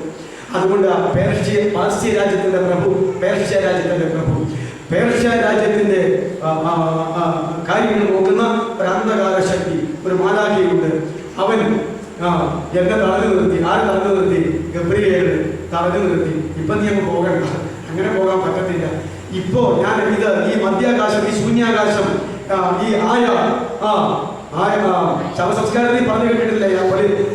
പതിയിരിക്കുന്ന ദുഷ്ടാത്മാക്കളിൽ നിന്ന് ഈ ദാസൻ വഴി രക്ഷപ്പെടുവാൻ തക്കവണ്ണം ഇപ്പോ പിതാവിന്റെ പുത്രനെ പരിശുദ്ധാത്മാവിന്റെ നാമത്തിൽ ഈ തൈലം ഒഴിക്കപ്പെടുന്നു. ഏത് തൈലം ഒഴിച്ചാലും അന്ധകാര ശക്തിയിൽ നിന്ന് വഴുതി ഒന്നും രക്ഷപ്പെടത്തില്ല. മര്യാദയ്ക്ക് ഇവിടെ ജീവിച്ച് ഇവിടെ അതുപോലെ തന്നെ മാനസാന്തരപ്പെട്ട കർത്താവിന് വേണ്ടി ജീവിച്ചെങ്കിൽ മാത്രമേ അത് നടക്കത്തുള്ളൂ. ഞാൻ പറഞ്ഞത് ഇപ്പോൾ വിശുദ്ധ ദേവപ്രഭുത്വത്തിൽ ഇരുത്തിയിരുന്നു. അവിടെ നിന്ന് പാപം ചെയ്ത സാത്താന്യ സൈന്യത്തെ ദൈവം വരാൻ അവിടെ നിന്ന് താഴേക്ക് തള്ളിവിട്ടിരിക്കുകയാണ്. ഇപ്പോ സാത്താന്യ ഓഫീസും വീടും എവിടെയാണ്? അന്തരീക്ഷത്തിൽ, മധ്യാകാശത്തിൽ. അതുകൊണ്ട് ഈ മധ്യാകാശം കൂടാതെ ഇവിടുന്ന് ഒരാൾക്ക് അങ്ങോട്ട് പോകാനോ അവിടുന്ന് ഒരാൾക്ക് ഇങ്ങോട്ട് വരാനോ പറ്റത്തില്ല. മധ്യാകാശത്തിലേക്ക് കടന്നു വന്നപ്പോഴാണ് പറഞ്ഞത്. പിന്നെ ഗബ്രിയേല് ഇപ്പം ഇത് ഞങ്ങളുടെ അധികാരം വരുന്നില്ല, നീ ഇത്ര പെട്ടെന്ന് ഇവിടെ ഇരുന്ന് പ്രാർത്ഥിച്ചെന്ന് പറഞ്ഞ് അവന് മറുപടി കൊടുക്കാനായിട്ട് ഇങ്ങോട്ട് പറഞ്ഞ കാര്യമാണ് അവിടെ നിൽക്കണമെന്ന്. അപ്പൊ നിങ്ങൾ വിചാരിച്ചു ആർക്കാ ശക്തി കൂടുതൽ? ഗബ്രിയേലിന് ശക്തി കുറവായി പോയില്ലേ? പെട്ടെന്ന് ആര് വന്നു? മീഖായേൽ വന്നു. ദൈവം വെച്ചിരിക്കുന്ന ഓർഡർ ദൈവം തെറ്റിക്കട്ടില്ല. നിങ്ങൾക്കറിയാമോ, ഡിഫൻസ് മന്ത്രി എന്ന് പറയുന്നത് സ്വർഗത്തിലെ ആരാ? മീഖായേൽ. പ്രതിരോധ ഡിപ്പാർട്ട്മെന്റിന്റെ ഹെഡ് മീഖായേൽ. വാർത്താവിതരണ വകുപ്പ് മന്ത്രി ആരാ സ്വർഗത്തിലെ? ഗബ്രിയേൽ. നല്ല കാര്യം പറയാനല്ല, കന്യാസ്ത്രീമന്റെ അടുക്കലേക്ക് ആരെ അയച്ചത്? വേഗം എന്നാൽ കൊച്ചുകൂടി ഈ കാര്യങ്ങളൊക്കെ പറഞ്ഞ് ശരിയാക്കാം. ഗബ്രിയേൽ സുവാർത്ത കൂടി. അപ്പോ ഇതിന് ഓരോ ഡിപ്പാർട്ട്മെന്റും അതിന് ഹെഡുമുണ്ട്. വാർത്താവിതരണ വകുപ്പ് മന്ത്രി ആര്? ഗബ്രിയേൽ. അവന്റെ കീഴിൽ ഒറ്റപ്പിടി ആളുകളുണ്ട്. അതുപോലെ പ്രതിരോധ ഡിപ്പാർട്ട്മെന്റ് ലീഡറാണ് മീഖായേൽ വന്ന വഴിയെ അവന്റെ വാളുണ്ട് ഇല്ലേ? മീഖായേൽ വന്ന വഴിയെ യഹോവയായ ദൈവത്തിന്റെ നാമത്തിൽ നിന്ന് പറയുകയല്ല, മറ്റവൻ അവിടെ വീട് കിടക്കുക. ആരെ? ഈ തടഞ്ഞ പുള്ളി ഗബ്രിയേൽ പറഞ്ഞു, വേഗം പോയി ദാനിയേലിനോട് ദൈവം പറഞ്ഞ കാര്യം പറഞ്ഞിട്ട് പോലെ ഞാൻ ഇവിടെ തന്നെ നിന്നാക്കാം, നിന്നെ കൂടെ ഞങ്ങൾ പോകണമെന്ന് പറഞ്ഞു. അങ്ങനെ തന്നെയാണ് സംഭവിച്ചത്. എങ്ങനെയാണ് ദാനിയേൽ എഴുതിയിരിക്കുന്നേ? അതുകൊണ്ട് ഞാൻ പറഞ്ഞത്, പാർസി രാജ്യത്തിന്റെ പ്രഭു ഇതിനെ തടഞ്ഞു 21 ദിവസം. എത്ര ദിവസം? 21 ദിവസം പ്രാർത്ഥനയ്ക്ക് മറുപടി ഇവിടെ വന്നത്. അതേസമയത്ത് അപ്പം തന്നെ മറുപടി എങ്ങാണ്ട് വന്നതാണ്. അതുകൊണ്ട് ശരിയായ ദൈവമക്കൾ ഒരു കാര്യം ഓർത്തു. ദാനിയേലിനെ പോലെയുള്ളവര് നമ്മുടെ കണ്ണുനീരും നമ്മുടെ പ്രാർത്ഥനയും നമ്മുടെ ഉപവാസം ചിലപ്പോൾ അപ്പോൾ തന്നെ മറുപടി അങ്ങോട്ട് ചെന്നിട്ട് ഇങ്ങോട്ട് പോന്നിട്ടുണ്ടാകും. ഈ അന്തരീക്ഷത്തിൽ പതിയിരിക്കുന്ന അന്ധകാര ശക്തികൾ തടയാൻ സാധ്യതയുണ്ട്. പേടിക്കേണ്ട. തടഞ്ഞാലും അത് നമ്മുടെ പക്കൽ വരിക തന്നെ ചെയ്യും. 21 ദിവസം അങ്ങനെയാണ് നടന്നത്. അല്ലാതെ ദൈവം തട്ടിയതും ചവിട്ടിയതും ഒന്നുമല്ല കേട്ടോ. അപ്പൊ ചോദിക്കാം, ഇതിങ്ങനെ വരാൻ വരുന്നത് ഇതിനൊക്കെ ഒരു പ്രത്യേക ലക്ഷ്യമുണ്ട്, ഒരു പ്രത്യേക ലക്ഷ്യമുണ്ട്. അതുകൊണ്ടാണ് അതങ്ങനെ സംഭവിച്ചത്. അതുകൊണ്ട് പാർസി രാജ്യത്തിന്റെ ഇപ്രകാരമുള്ള ദൃശ്യ ഭരണ സംവിധാനത്തിന്റെ മേൽ അദൃശ്യ ഭരണ സംവിധാനമാണ്. ഞാൻ അല്പം കൂടെ കടത്തി പറയേണ്ടത് നിങ്ങൾ എങ്ങനെ ഉൾക്കൊള്ളുമെന്ന് എനിക്ക് അറിയില്ല. ഇനി പറയാൻ നമുക്ക് ഇട കിട്ടിയില്ലെങ്കിലോ. ഈ ലോകത്തിലുള്ള എല്ലാ മതമണ്ഡലങ്ങളുടെ പിന്നുകളിലും അദൃശ്യ ശക്തിയുടെ വ്യാപാരമാണ്. എല്ലാ രാഷ്ട്രീയ സംവിധാനത്തിന്റെ പിന്നിലും അദൃശ്യ ശക്തികളുടെ പിൻബലവും. അതുകൊണ്ട് ഞാൻ പറഞ്ഞില്ലേ, അവരാണ് അതിനെ ചുക്കാൻ പിടിക്കുന്നത്. മാനസാന്തരമില്ലാത്ത, ദൈവബന്ധമില്ലാത്ത, രക്ഷിക്കപ്പെടാത്ത എല്ലാ മത സംവിധാനത്തിന്റെ പേരും എല്ലാ പാർട്ടികളുടെയും മിഷങ്ങളുടെയും രാഷ്ട്രീയ ഭരണ സംവിധാനത്തിന്റെ പേരും ഈ ശക്തിയുണ്ട്. നമ്മൾ ഇവിടെ കിടന്ന ആളുകൾ കുത്തിയടിക്കണം, UDF ഭരിക്കണോ, LDF ഭരിക്കണോ, അച്യുതമേനോൻ ഭരിക്കണോ, ഉമ്മൻചാണ്ടി ഭരിക്കണോ, എന്റെ പൊന്നെ ഇത് ഏതെന്ത് ഭരിച്ചാലും ഈ അന്ധകാര ശക്തി ഒരുപോലെ അവിടെ കൈകാര്യം ചെയ്യുന്നു. അവർക്ക് ഇതൊന്നും വിഷയമാണ്. LDF UDF ഒന്നും വിഷയമല്ല. അവർക്ക് മാനസാന്തരപ്പെട്ടതാണോ ദൈവസമൂഹം കൊണ്ടൊന്നും ഒറ്റ നോട്ടേ ഉള്ളൂ. അത് LDF-നുണ്ടെങ്കിൽ അത് ഗുണം വരും, അത് UDF-നുണ്ടെങ്കിൽ അത് ഗുണം വരും. അല്ലാതെ UDF LDF ഒന്നും ദൈവത്തിന് ഒരു വിഷയവുമല്ല. ഇവിടെ മനുഷ്യരല്ലേ കുസ്തി പിടിക്കുക. ദൈവമക്കൾക്ക് ഇത് വല്ല വിഷയമാണോ? അതുകൊണ്ട് ഞാൻ പറഞ്ഞു വന്നത്, ഇപ്രകാരമുള്ളതായിട്ടുള്ള ആ ഒരു സംവിധാനം പാർസി രാജ്യത്തിന്റെ പ്രഭു തടഞ്ഞു വെച്ചു എന്നാണ് പറഞ്ഞു വരുന്നത്. അതുകൊണ്ട് അത് ദാനിയേലിനെ കുറിച്ച് നമ്മൾ പറഞ്ഞു വന്നതാണ്. ഇവിടെ ദാനിയേലിനോടാണ് പറയുന്നത്. 12:2 നമ്മൾ വായിച്ചത് അല്ലേ? ചിലർ മണ്ണിൽ പൊടിയിൽ നിദ്ര കൊള്ളുന്നവരും ചിലർ നിത്യജീവനായിട്ട് ഉയർന്നെഴുന്നേൽക്കും, മറ്റു ചിലർ നിത്യരക്ഷിക്കും. ഇത് ഒരുമിച്ചല്ല കേട്ടോ എന്റെ പൊന്നെ, ഒരുമിച്ചേറ്റ് വരുമല്ല. ആദ്യം യേശു മധ്യാകാശത്ത് വരുമ്പോൾ തന്നോട് കൂടെ തന്റെ സഭ, തന്റെ വിശുദ്ധന്മാർ, അതാണ് അത് കഴിഞ്ഞിട്ട് പിന്നെ ഉരുപിടി പുനരുദ്ധാന നരകം. ഏറ്റവും അവസാനം രക്ഷകഗണങ്ങളെല്ലാം തീർന്നു കഴിഞ്ഞിട്ട് ഏറ്റവും അവസാനം ആദാമിന്റെ മൂത്ത മകനായ കായീൻ എന്ന് പറയുന്ന ദുഷ്ടൻ മുതൽ നമ്മുടെ കർത്താവ് ആ ന്യായം വിധിക്കുന്ന ദിവസം വരെ ഈ ഭൂലോകത്തിലെ അവസാനത്തെ ദുഷ്ടനേതോ അവൻ വരെയുള്ളവര് അവസാനത്തെ പാപികൾ മുഴുവൻ എഴുന്നേറ്റ് വരും. ആ പാപികൾ മുഴുവൻ എതിരേറ്റേറ്റ് വരുന്നു. നിത്യലജ്ജയ്ക്കും നിത്യ നാശത്തിനുമായിട്ട് ഉയർത്തെഴുന്നേറ്റ് വരുന്നു. അവരെ ന്യായം വിധിക്കുന്ന സ്വർഗം നരകം തിരിക്കാനല്ല, നരകത്തിൽ ഏതേത് ഗ്രേഡ് കൊടുക്കണം എന്നുള്ളത് തിരിക്കാൻ വേണ്ടി കേട്ടാം. അതുപോലെ ദൈവമക്കളുടെ പ്രതിഫലത്തിന്റെ ന്യായാസനം സ്വർഗത്തിലേക്ക് നരകത്തിലേക്ക് തിരിക്കാനല്ല, സ്വർഗത്തിൽ ഏതേത് പ്രതിഫലത്തിന്റെ ഗ്രേഡ് കൊടുക്കണം എന്ന് തിരിക്കാൻ വേണ്ടി കേട്ടാം. ഇത് രണ്ടുമുണ്ട്. വെള്ളസിംഹാസനത്തിലെ ന്യായവിധി എന്നാണ് മറ്റേ ദുഷ്ടന്മാരുടെ ന്യായവിധിയെ, പാപ ന്യായവിധിയെ കുറിച്ച് പറഞ്ഞിരിക്കുന്നത്. അതുകൊണ്ടാണ് ഈ വചനം ഇപ്രകാരം പറഞ്ഞിരിക്കുന്നത്. അടുത്ത ഒരു വാക്യം വായിച്ചു. ഇതാ നമുക്ക് സമയമായി നിർത്താമല്ലോ. 12:13 വായിക്കാൻ ഞാൻ പറഞ്ഞില്ല. ദാനിയേൽ 12:13. ദാനിയേലിനോട് പറയുകയാണ്, ദാനിയേലേ, നിന്റെ ജീവിതം ഇവിടെ തീർക്കാൻ പോവുകയാണ്. നീ ഇനി എനിക്കായി ഇത്രയും നാൾ ജീവിച്ചു. ഇതിനിടയിൽ ബാബിലോട് പ്രധാനമന്ത്രിയായിട്ടും ഒരുപിടി നാളുകൾ സാക്ഷ്യത്തോടെ ജീവിച്ചു. നിന്റെ ജീവിതം അവസാനിക്കാനായിട്ട് പോവുകയാണ്, നീ മരിക്കാനായിട്ട് പോവുകയാണ് എന്ന ജീവനുള്ള ദാനിയേലിനെ വിളിച്ചു വരുത്തിയാണ് ഇവിടെ പറയുന്നത്. എന്നിട്ട് ദാനിയേലിനോട് എന്താ അവസാനം പറയുന്നത്? നീയോ ഇതിന്റെ എല്ലാം അവസാനം വരുമ്പോഴും പോയിക്കൊള്ളുക. നീ പോയാൽ എന്ത് ചെയ്തോണം? വിശ്രമിച്ചോണം. അപ്പോ വിശുദ്ധന്മാർക്ക് മരണം എന്ന് പറയുന്നത് നിത്യമായ ഒരു വിശ്രമം. വിശുദ്ധന്മാർക്ക് മരണം എന്ന് പറയുന്നത് നിത്യമായ ഒരു വിശ്രമം. പഴയ നിയമ പശ്ചാത്തലത്തിലെ വാക്ക് വിശ്രമം. എന്നാൽ ഞാൻ ചോദിക്കട്ടെ, പാതാളത്തിൽ കിടക്കുന്ന ഒരു വിശ്രമമാണ്. 24 മണിക്കൂറും പേപ്പടി ഓടി നടക്കുന്നതാണ്. ആ അടിക്കുള്ളിൽ കിടന്നു ഒരു സ്വസ്ഥതയില്ല. അങ്ങോട്ട് നോക്കിയാൽ സ്വസ്ഥതയില്ല, ഇങ്ങോട്ട് നോക്കിയാൽ സ്വസ്ഥതയില്ല.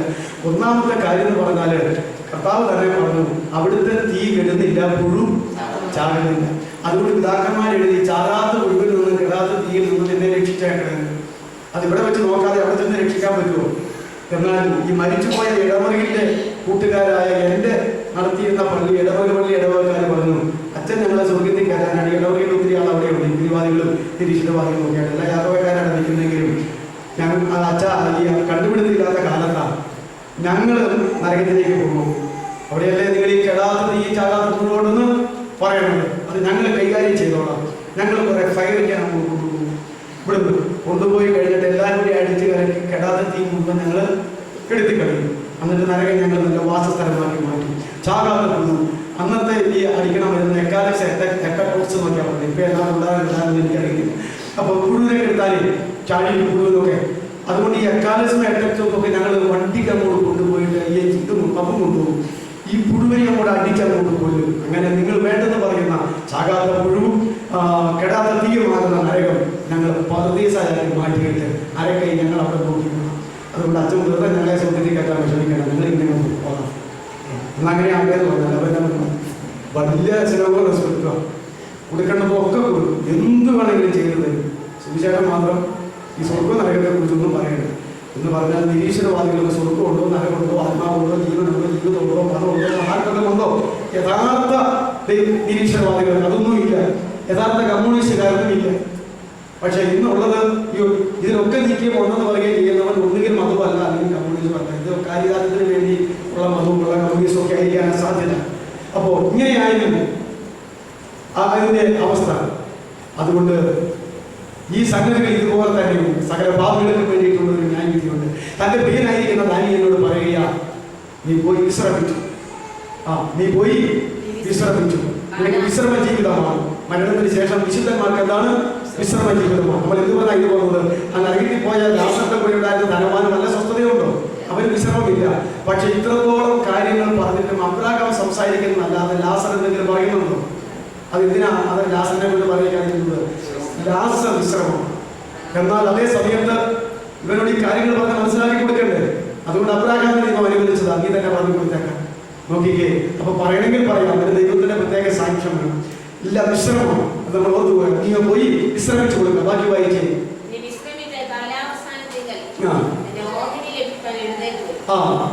കാലാവസാനത്തെങ്കിൽ നിനക്കുള്ള ഓഹരി, വിശുദ്ധനായിരിക്കുന്ന നിനക്കുള്ള പ്രതിഫലം പ്രാപിപ്പാൻ നീയും പ്രത്യാശയോടെ നല്ലവരുടെ കൂട്ടത്തിൽ ഉയർത്തെഴുന്നേറ്റ് വരും. അന്ന് നിന്റെ ഓഹരി നീ പ്രാപിച്ചുകൊള്ളുക. ഇപ്പോൾ ഈ പ്രവചനങ്ങൾ അടച്ചു മുദ്രയിട്ടിട്ടുണ്ട്.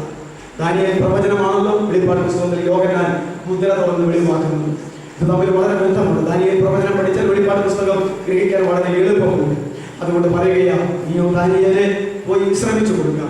കാലാവസാനത്തിൽ നിന്ന് ഓഹരി പ്രാപിപ്പാൻ നീയും എഴുന്നേറ്റ് വരും. എല്ലാ ദൈവമക്കളോടും ദൈവത്തിന് പറയാനായിട്ടുള്ളത് മരണസമയം വരുമ്പോൾ നീയോ പൈതലേ, സഹോദര സഹോദരി, എന്താ പറയുന്നത്? പോയി വിശ്രമിച്ചു കൊടുക്കുക, പോയി വിശ്രമിച്ചു കൊടുക്കുക. കാലാവസാനത്തെങ്കിൽ മരിച്ചവരുടെ പുനരുദ്ധാനത്തിന് ശേഷം വരുന്ന ന്യായവിധിയിൽ നിന്റെ ഓഹരി പ്രാപിപ്പാൻ നീയും എഴുന്നേറ്റ് വരും. നിന്റെ ഓഹരി നീ പ്രാപിക്കുക തന്നെ ചെയ്യും. അതുകൊണ്ട് ദാനിയേൽ 12:2 12:13 ഈ കാര്യങ്ങൾ വളരെ വ്യക്തമായി രേഖപ്പെടുത്തിയിരിക്കുന്നു.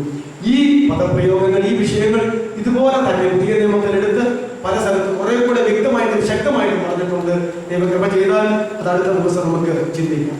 പഴയ നിയമ ചിന്തകൾ ഇപ്പോൾ തീർന്നു. നിങ്ങൾ നമ്പർ എഴുതിയെങ്കിൽ എത്ര നമ്പറായിട്ടുണ്ട് വാക്യങ്ങൾ?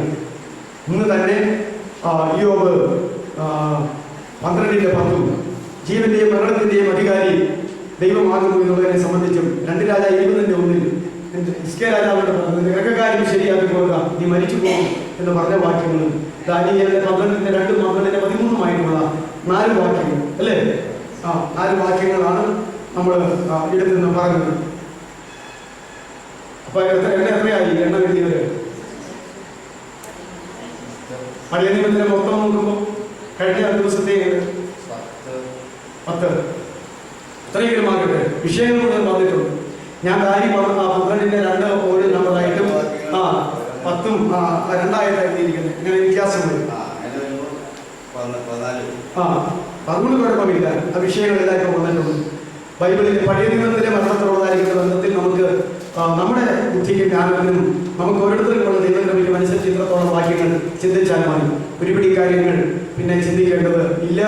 ഇനി പുതിയ നിയമത്തിലെ 10-12 വാക്യങ്ങൾ, ഏറ്റവും വിലപ്പെട്ട വാക്യങ്ങളുണ്ട്. ദൈവകൃപ ചെയ്താൽ അടുത്ത ദിവസം അതേക്കുറിച്ച് നമുക്ക് ചിന്തിക്കും. ഇപ്പോൾ പഴയ നിയമത്തിലെ വാക്യങ്ങളെക്കാൾ അതിനകത്ത് എന്തെങ്കിലും അവ്യക്തത ഉണ്ടെങ്കിൽ, സംശയങ്ങൾ ഉണ്ടെങ്കിൽ, പോരായ്മകൾ ഉണ്ടെങ്കിൽ അത് നിഴലും ഈ പുതിയ നിയമത്തിൽ ഇത് പൊരുളുമായിരിക്കുകയാൽ പരിശുദ്ധാത്മാവ് നമുക്ക് ആവശ്യമായിട്ട് കൂടുതലായിട്ട് ചിന്തിക്കേണ്ടത് പുതിയ നിയമത്തിലെ കാര്യങ്ങളാണ്. അപ്പോൾ ഇത് ഇടകലർന്ന് വരുന്നത് കൊണ്ട് ഈ പഴയ നിയമത്തിലെ കാര്യങ്ങൾ ചിന്തിച്ചു എന്ന് മാത്രമേ ഉള്ളൂ. നിങ്ങൾ ശൗൽ പ്രവാചകനോടുള്ള ശൗൽ രാജാവിനോടുള്ളതായിരിക്കുന്ന ബന്ധത്തിൽ ബൈബിളിൽ വായിച്ചിട്ടുണ്ട്. ദൈവത്തിന്റെ ആത്മാവ് വിട്ടുപോയിട്ട് ദുരാത്മാവൊക്കെ കയറി അവസാനം ദൈവവുമായിട്ട് ബന്ധമില്ലാതെ യുദ്ധം ചെയ്യാൻ പോയപ്പോൾ പോകട്ടെ എന്നൊക്കെ അറിയാനായിട്ട് ഏതെങ്കിലും ദൈവത്തിന്റെ ആളുകൾ ചോദിക്കാൻ നോക്കി അന്വേഷിച്ചിട്ട് മുഴുവൻ ആരെയും കിട്ടിയില്ല. അവസാനം എന്നാ ചെയ്തു? ഒരു വെളിച്ചപ്പാടത്തോട് ചെന്ന് ചോദിച്ചു. എന്താ ഞാൻ ചോദിച്ചത്? എനിക്കിങ്ങനെ ബാക്കി കാര്യങ്ങളൊക്കെ അറിയാനായിട്ട് ഒന്ന് സഹായിക്കാമെന്ന് ചോദിച്ചു. അവസാനം ഞാൻ സഹായിക്കാമെന്നൊക്കെ പറഞ്ഞു. വെളിച്ചപ്പാടത്തിൽ അതൊക്കെ ചെയ്ത് എന്നതാണോ, പക്ഷെ നോട്ടാണോ, മുഖത്ത് നോട്ടാണോ എന്നതാണെന്ന് എനിക്കറിയുന്നില്ല. അതൊക്കെ നോക്കി എടുത്ത് പറഞ്ഞു. അങ്ങനെ നോക്കിക്കൊണ്ട് പറഞ്ഞുകൊണ്ടിരിക്കുന്ന അവസരത്തിൽ ആരാ പാതാളത്തിന് കയറി വരുന്നത്? മരിച്ചുപോയ ശൗമൻ പ്രവാചകനിൽ നിന്ന് തോന്നിക്കുന്ന വണ്ണം ഒരാളിങ്ങനെ കയറി വരികയാണ്. ഉടനെ ഇവർ വിളിച്ചു പറയുകയാ, അതാ ഒരാൾ കയറി വരുന്നു. വയോധികനായ ഒരു മനുഷ്യനാണ്. തലയ്ക്ക് തലമുടിയൊക്കെ വെളുത്ത് ഇങ്ങനെ പഞ്ഞിക്കുടം പോലെ ഇരിക്കുകയാണ്. പൊക്കം മണ്ണെല്ലാം ഇങ്ങനെ എന്തോ ഡെവിൾ സ്പിരിറ്റിൽ ഇങ്ങനെ കണ്ടുകൊണ്ട് ഇങ്ങനെ ഇരിക്കുക. അതൊക്കെ പറഞ്ഞു കൊടുക്കുകയാണ്. അപ്പോൾ അടുത്തടുത്ത് വന്നു കഴിഞ്ഞപ്പോൾ അവൾ തന്നെ പറഞ്ഞു, അയ്യോ എന്നെ ചതിച്ചല്ലോ, അത് ശൗമൻ പ്രവാചകനാണല്ലോ വരുന്നത്. നിങ്ങൾ ശൗൽ രാജാവല്ലയോ? വന്നത് ആരാന്നറിയിക്കാതെ ശൗൽ രാജാവാണോ? വേഷമാരിയല്ലേ വന്നത്? ഈ വെളിച്ചപ്പാടത്തികളെ എല്ലാം നിരോധിച്ചിട്ടുണ്ടായിരുന്നു. അവിടെ വെളിച്ചപ്പാടന്മാരെയും വെളിച്ചപ്പാടത്തികളെയും രാജ്യത്ത് കാണാൻ മേല കണ്ടാൽ തല വെട്ടുന്ന നിയമം കൊടുത്ത ശൗൽ രാജാവിരിക്കുന്നത്. അവസാനം ഇവിടെ തന്നെ വന്നു കൂട്ടുക. കാരണം ആള് മാറാട്ടം നടത്തിയാണ് വന്നു കൊടുക്കുന്നത്. എന്നിട്ട് ദേ വരുന്നു. എന്നിട്ട് ശൗമേന് വന്നിട്ട് എന്താ ചോദിക്കുന്നത്? ശൗമേന് വന്നിട്ട് ശൗലിനോട് ചോദിക്കുകയാണ്, എന്തുകൊണ്ട് എന്റെ സ്വസ്ഥതയ്ക്ക് ഭംഗം വരുത്തി എന്നെ വിളിച്ചു വരും എന്ന് ചോദിക്കുന്നു. ഞാൻ പറഞ്ഞത് ഇത് 2 തരത്തിൽ വിശ്വസിക്കുന്ന ആളുകളുണ്ട്. യഥാർത്ഥത്തിൽ ശൗമേലാണ് വന്നതെന്ന് വിശ്വസിക്കുന്ന ആളുകളുണ്ട്. ശൗമേലല്ല, പിശാച്. സാധാരണ താനും വിളിച്ച വേഷം കിട്ടും.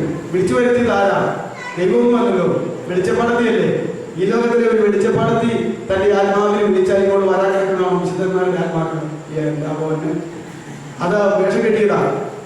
അതായത് ശരിയായ സംഗതി. അവിടെ വായിച്ചു നോക്കുമ്പോൾ ശൗമേൽ തന്നെയായിട്ട് ആ ശൗമേലിന്റെ പൊണ്ണു, ആ പൊക്കം, ആ വർണ്ണം, ആ വേഷവിധാനങ്ങള്, ആ ശബ്ദം, ആ സംസാരം, അതെല്ലാമാണ്.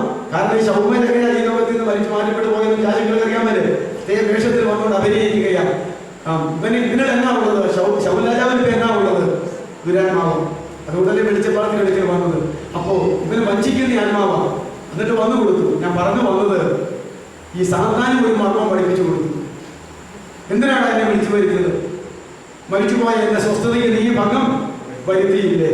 അപ്പോ മരിച്ചുപോയ വിശുദ്ധന്മാർക്ക് സ്വസ്ഥതയാണെന്നും മരിച്ചുപോയ അശുദ്ധന്മാർക്ക് അസ്വസ്ഥതയാണെന്നും ആർക്കറിയാം? ശാസന ശരിക്കറിയാമല്ലോ. ഈ ദൈവത്തിന് അറിയാവുന്ന കുറെ കാര്യങ്ങൾ ശാസനം അറിയത്തില്ലേ? അതുകൊണ്ട് ആ യാഥാർത്ഥ്യം പറഞ്ഞത്. അത് പറഞ്ഞെങ്കിൽ ഇവിടെ ചൗമലാന്ന് വിശ്വസിക്കണമല്ലോ. അയ്യോ, ഇന്നയാളെ അസ്വസ്ഥയിൽ നിന്ന് എന്നെ വിളിച്ചു വരുന്നത് പറഞ്ഞു കഴിഞ്ഞാൽ ചൗമൻ പ്രവാചകനാണോ? അല്ല. അതുകൊണ്ടാ ഈ കാര്യങ്ങൾ പറഞ്ഞു.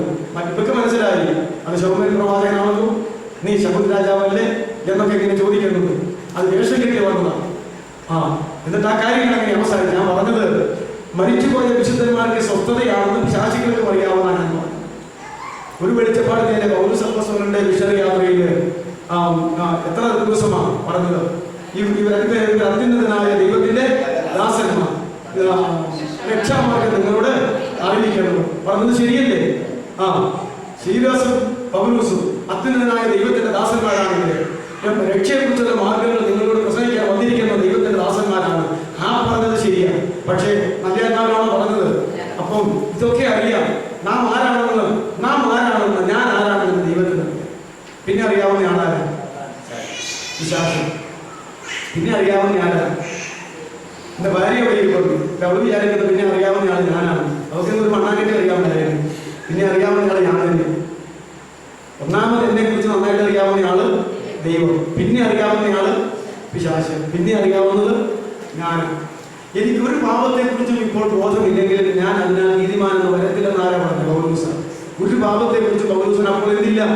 ബോധമില്ല. പക്ഷെ ഞാൻ മനുഷ്യനായതുകൊണ്ട് എനിക്ക് പാപത്തെ കുറിച്ച് ഇപ്പോൾ ബോധമില്ലെങ്കിലും ഞാൻ അതുകൊണ്ട് നീതിമാനാകത്തില്ല എന്ന് പറയുന്ന പോലെ ഞാൻ മനുഷ്യനായതുകൊണ്ട് എന്നെ കുറിച്ചുള്ള എല്ലാ കാര്യവും എനിക്ക് അറിയുന്നില്ലെങ്കിലും ദൈവം കഴിഞ്ഞാൽ പിശാച് കഴിഞ്ഞാൽ പിന്നെ അറിയുന്നത് ആരാ? ഞാനാണ്. ഞാൻ കഴിഞ്ഞാൽ പിന്നെ അറിയാവുന്നതൊക്കെ നമ്മുടെ കൂടപ്പുറപ്പ് എന്ന് പറഞ്ഞാൽ എന്താ? വിജി വർഗീസിന്റെ ഭാഷ. എന്റെ കൂടപ്പുറപ്പെന്ന് പറയും പ്രസംഗിച്ചുകൊണ്ടിരിക്കുന്നു.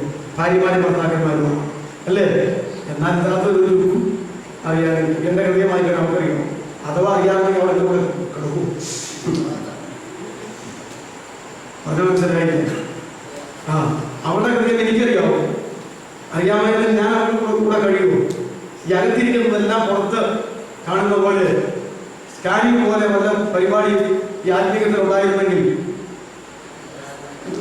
നമ്മുടെ ബന്ധങ്ങൾ തന്നെ നടന്നു പോകുമായിരുന്നു ഇല്ലേ?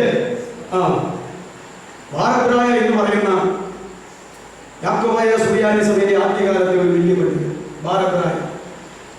അദ്ദേഹത്തിന്റെ ആത്മകഥ എഴുതി അവസാനിപ്പിച്ചിരിക്കുന്നത് ഇങ്ങനെ: ഞാൻ എന്നെ അറിയുന്നത് പോലെ ഈ ലോകത്തിലുള്ള ആരെങ്കിലും എന്നെ അറിഞ്ഞിരുന്നുവെങ്കിൽ ഇവർക്കാർക്കും എന്നെ സ്നേഹിക്കാനോ ബഹുമാനിക്കാനോ അംഗീകരിക്കാനോ കഴിയുമായിരുന്നില്ല.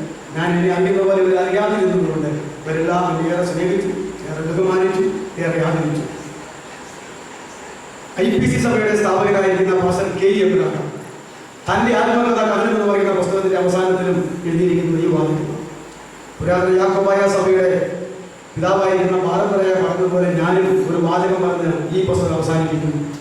ഞാൻ വായിച്ച ഭാരതരായുടെ പുസ്തകത്തിൽ നിന്നല്ല, അത് സുറിയാനില്ല. K. എബ്രഹാമിന്റെ ആത്മകഥ എന്ന് പറയുന്ന പുസ്തകത്തിൽ നിന്ന് അദ്ദേഹം പറഞ്ഞത് ഇങ്ങനെ, K. എബ്രഹാം പറഞ്ഞത് ഇങ്ങനെയാണ്: ഞാൻ എന്നെ തന്നെ അറിയുന്നത് പോലെ ഈ ലോകത്ത് ആരെങ്കിലും എന്നെ അറിയുന്നതെങ്കിൽ ആർക്കും എന്നെ സ്നേഹിക്കാനും ബഹുമാനിക്കാനും കഴിയുമായിരുന്നു. അതല്ലേ മക്കളെ യാഥാർത്ഥ്യം?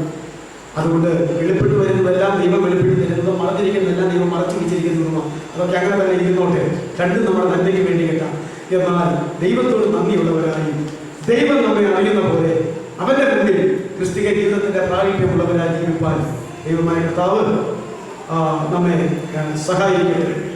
അതുകൊണ്ട് ഈ വിഷയം പ്രകാരം നമുക്ക് അവസാനിക്കാം. നമുക്ക് പ്രത്യാശയുള്ള മരണത്തിനായിട്ട് ഒരുങ്ങാം. നാം എന്തിനു വേണ്ടിയാണ് ഒരുങ്ങേണ്ടത്? ഈ ജീവിക്കുന്നവർ എന്തിനു വേണ്ടിയാണ് ഒരുങ്ങേണ്ടത്? സത്യം ഒരുങ്ങേണ്ടത് പ്രത്യാശയുള്ള മരണത്തിനായി ഒരുങ്ങണം. രണ്ടാമത് ഒരുങ്ങേണ്ടത് യേശുവിന്റെ മധ്യാകാശ വരവിൽ ചേർക്കപ്പെടുവാൻ കർത്താവിന്റെ വരവിന് വേണ്ടി ഒരുങ്ങണം. മൂന്നാമത് ഒരുങ്ങേണ്ടത് പിന്നീടാണ് പ്രതിഫലത്തിന്റെ ന്യായാസനം. നമ്മുടെ ന്യായവിധി, ദൈവമക്കളുടെ ന്യായവിധി, പ്രതിഫലത്തിന്റെ ന്യായാസനത്തിന് വേണ്ടി ഒരുങ്ങണം. പിന്നെ വലിയ കാര്യങ്ങൾ അങ്ങ് പൊയ്ക്കൊള്ളൂ. അങ്ങനെ ഏറ്റവും ഉന്നതമായ ഭാഗ്യ പദവി എന്ന് പറയുന്നത് ദൈവപുത്രനായിരിക്കുന്ന യേശു ക്രിസ്തുവിന്റെ മണവാട്ടിയായി, പിന്നെ കാന്തയായി, പിന്നെ രാജ്ഞിയായി മാറാനായിട്ടുള്ള ആ സ്വർഗീയ അവകാശവും ഓഹരിയും അർഹതയും ദാനമായി വെറും കൃമികളും കീടങ്ങളും പുഴുക്കളുമായ നമുക്ക് ദൈവതമ്പരാനി കൃപാകാലത്ത് വെച്ച് തന്നിരിക്കുകയാണ്. നമ്മൾ ഉയർന്നാൽ എവിടം വരെ ഉയരും? എവിടം വരെ ഉയർന്നു പോകും? ഈ പ്രതിഫലങ്ങളെല്ലാം പ്രാപിച്ച് എല്ലാം നേടി അങ്ങോട്ട് സ്വർഗത്തിൽ ചെന്നാൽ നമുക്ക് വീരാമതിന്റെ അവസാനത്തേത് കുഞ്ഞാടിന്റെ മണവാട്ടിയായി തീരുകയാണ്. യേശു ക്രിസ്തുവിന്റെ മണവാട്ടിയായി തീരുകയാണ്. മണവാട്ടി പറ കഴിഞ്ഞാൽ പിന്നെ ഒരു നാൾ വിവാഹം നടക്കും. കുഞ്ഞാടിന്റെ കല്യാണം വന്നുവല്ലോ, അവന്റെ കാന്തയായി തീരും. ആ കല്യാണം കഴിഞ്ഞവന്റെ കാന്തയായി തീർന്നാൽ നമ്മുടെ കർത്താവിനെ രാജാതിരാജാവായി വാഴിച്ച് പിതാവ് ലോകത്തിലേക്ക് അയക്കുന്ന പോലെ തന്നെ നമ്മുടെ കർത്താവിന്റെ മണവാട്ടിയായ ഈ തിരുസഭയെ, ദൈവസഭയെ രാജ്ഞിയായിട്ട് വാഴിച്ച് അവരോടുകൂടെ ലോകത്തിലേക്ക് ഇവിടെ 1000 കൊല്ലം ഭരിക്കാനായി സഹസ്രാബ്ദ വാഴ്ചയ്ക്ക് വേണ്ടിയായിരിക്കും. അതുകൊണ്ട് കുഞ്ഞാടിന്റെ മണവാട്ടിയായി ഒരുങ്ങുക, തീരുവാൻ ഒരുങ്ങുക, കാന്തയാകാൻ ഒരുങ്ങുക, രാജ്ഞിയാകാൻ ഒരുങ്ങുക. അതുപോലെ തന്നെ പ്രത്യാശയുള്ള മരണത്തിനായി ഒരുങ്ങുക, കർത്താവിന്റെ മധ്യാകാശ വരവിന് വേണ്ടി ഒരുങ്ങുക, പ്രതിഫലത്തിന്റെ ന്യായവിധിക്ക് വേണ്ടി ഒരുങ്ങുക. നിത്യ എന്നാളും ദൈവത്തോടുകൂടെ വാഴുവാൻ ഇടയാകട്ടെ. മരണത്തെക്കുറിച്ചും ഈ ലോക ജീവിതത്തെക്കുറിച്ചും മരണാനന്തര അനുഭവങ്ങളെക്കുറിച്ചും നമ്മൾ ചിന്തിക്കുമ്പോൾ വിഷയം പഠിക്കുന്നത് നല്ലത്, അതൊരു കാര്യം. എന്നാൽ ആ വിഷയത്തിന്റെ അന്തസത്ത ആത്മാവ് ഉൾക്കൊണ്ടുകൊണ്ട് നമ്മുടെ ജീവിതം അതോട് ബന്ധപ്പെട്ട് തിരുത്തപ്പെട്ടു വരുന്നുവെങ്കിൽ അതാണ് നമുക്ക് ഏറ്റവും നേടാനായിട്ടുള്ളതായ ആ ഒരു കാര്യം. നമ്മുടെ തലകളെ